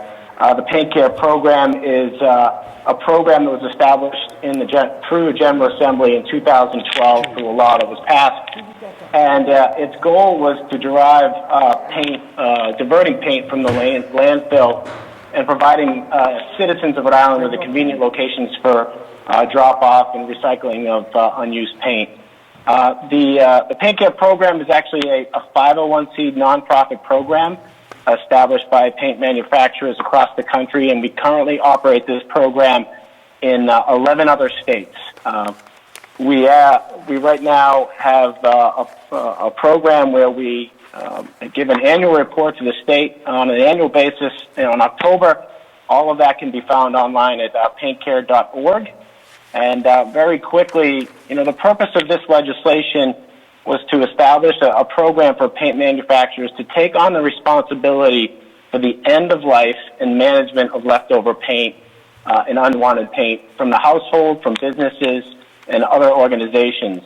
And that was to try and divert them from the landfill, which is actually a task that's taken on by local and state government agencies. So it really puts the responsibility on the industry that is producing the product to deal with the end-of-the-life product in an effort to keep it out of the landfill, to help restore that landfill for future use. I know there is, I think, another witness here. My client is on the phone, so I will defer my time to Heidi McAuliffe, I believe, who is up next, to just explain a little bit about the program and the success it's had in Rhode Island in providing an opportunity for citizens to recycle paint and keep that paint out of the landfill. Thank So you, I Jeff. appreciate your time. Happy to answer any questions. Any questions for Jeff? Yes, Representative Speakman. Thank you. So you oppose this legislation? Yes, I apologize for not clarifying that. Yes, so we oppose the legislation as written. You may have said it, I may have missed it. Thank you. Okay. Both witnesses oppose. Okay. Thank you, Jeff. You have a great night. And I'll bring up Heidi next. Oh, I'm sorry, Representative Phillips. Good evening, Jeff. How are you? He's gone. Jeff, are you gone? All right. No, that's fine. I'll wait for Heidi then. Sorry about that. I didn't No, see you sorry. over there. Don't worry.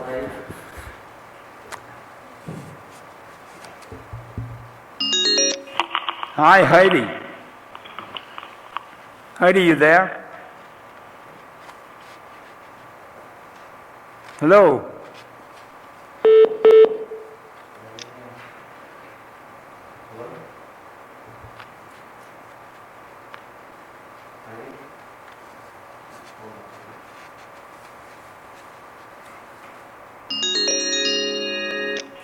Heidi McAuliffe, you there? Yes, this is Heidi McAuliffe. Hi, Heidi. You're testifying in front of the Environment and Natural Resource Committee. The floor is yours. Try to be brief and on point. Go ahead. Thank you so much. Yes, can you hear me? Yes. Okay. Go ahead. You can speak. Okay. I'm sorry, I'm having a little bit of trouble with the audio. But thank you. My name is Heidi McAuliffe. I'm the Vice President of Government Affairs for the American Coatings Association. Our trade association represents paint manufacturers across the country, and we do oppose this legislation. We have been operating the paint stewardship program in 9 different states across the country, 9 different jurisdictions.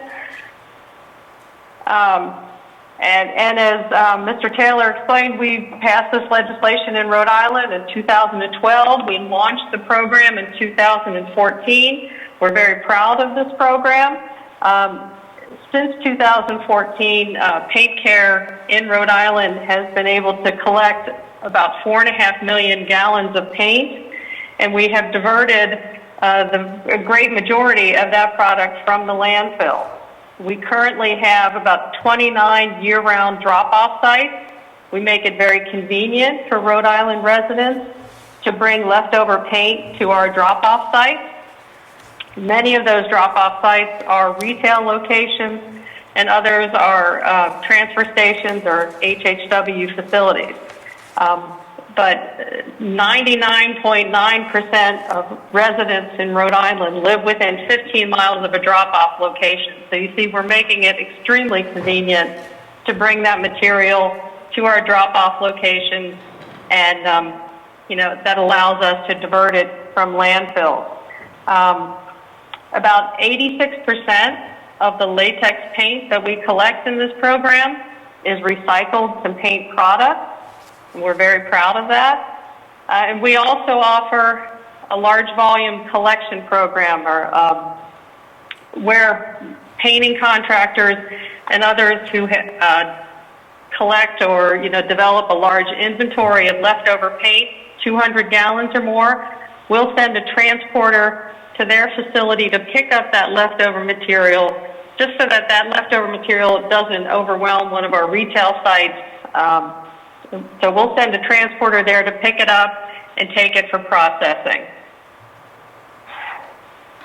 So these are the services that Paint Care provides. As I said, we've developed a very good network of drop-off locations, and we're very excited about how successful our program has been. I'm happy to answer any questions about how we operate the paint stewardship program. Okay, thank you. Representative Phillips has a question for you. Thank you, Chairman. I don't know if you've been following this bill, because we've heard this bill for the last, I think, 3 or 4 years. And Mr. Taylor has been very eloquent in discussing the pros and cons on the aspect of your company. But the question comes up habitually every year from members of this committee about the excessive funds that are into the account that the American Coatings or your organization that recycles the paint has. What is your take on that? And he has in the past stated that they have had an increase of money being excessive, but it's going to end up being depleted within the next 5 to 10 years. And I can't see that happening. So I just want a clarification or maybe some issues with how you feel about that. Okay, thank you so much for the question. So the program is financed by a fee on new paint when it is sold. So when a consumer comes in to buy new paint, there's an additional 75 cents that's assessed onto a 1-gallon can of paint. Because our income stream for the program is completely divorced from the expense side of our ledger, it's very difficult for us to try to figure out what's the exact right fee structure. We do the best job that we can when we develop this program.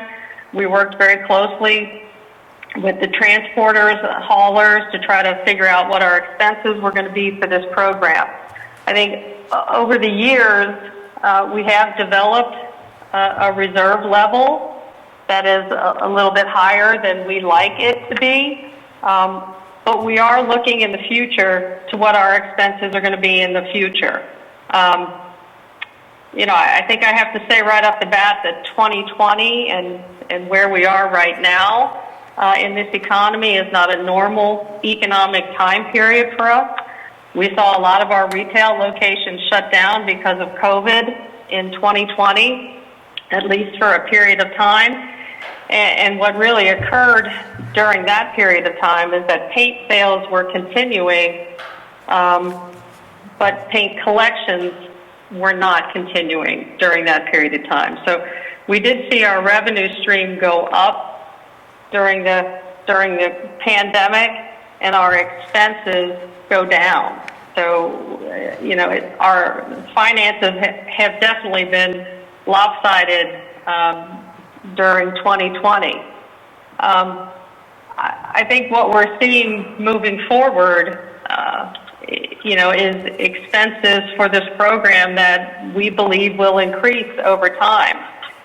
I can tell you for the last 6 months of this program, from July through December of 2020, we actually had a situation where our expenses were greater than revenue. And we were sort of eating into the reserves that have been built up. Hard to tell if that's going to continue moving forward because we are in such a volatile economic period right now, and it's really kind of hard for us to tell what it's going to be like post-pandemic. But this is not yet a mature program in Rhode Island. We do see more growth potential. And when I say growth potential, there's the possibility of additional collection sites being opened in Rhode Island, and that's additional expenses for this program. So I think what we're looking for is some time period to kind of study the finances moving forward, so that we can make some of those projections and perhaps begin the evaluation of our fee structure. Thank you. Representative Knight. Thank you. Ma'am, can you tell us what your average operating budget is?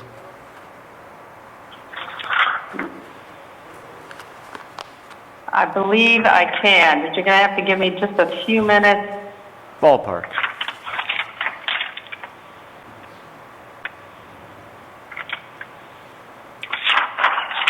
Well, I can tell you what our operating expenses were for the calendar year 2020, and that was about $750,000.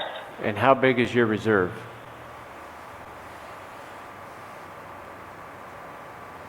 About $1.1 million. And there's no mechanism for you to return that money or sheet that money back to the state right now. It just sits in your bank account, right? Well, Pain Care is a nonprofit organization. All of the revenue that we collect in this program has to be spent into the state's program. So no, there's no disbursements other than our expenses. All right, thank you very much. Any more questions for Heidi? Thank you, Heidi. You have a good night. To the committee, I should have said this at the beginning of this bill. It was put in by the request of the Lieutenant Governor, who is now our governor. And that concludes the hearing for 5626. There are no written testimony on this. I want to thank the committee for hanging in and listen to a lot of good work tonight. Thank you. Motion Good to night. adjourn. That concludes the hearing. Thank you.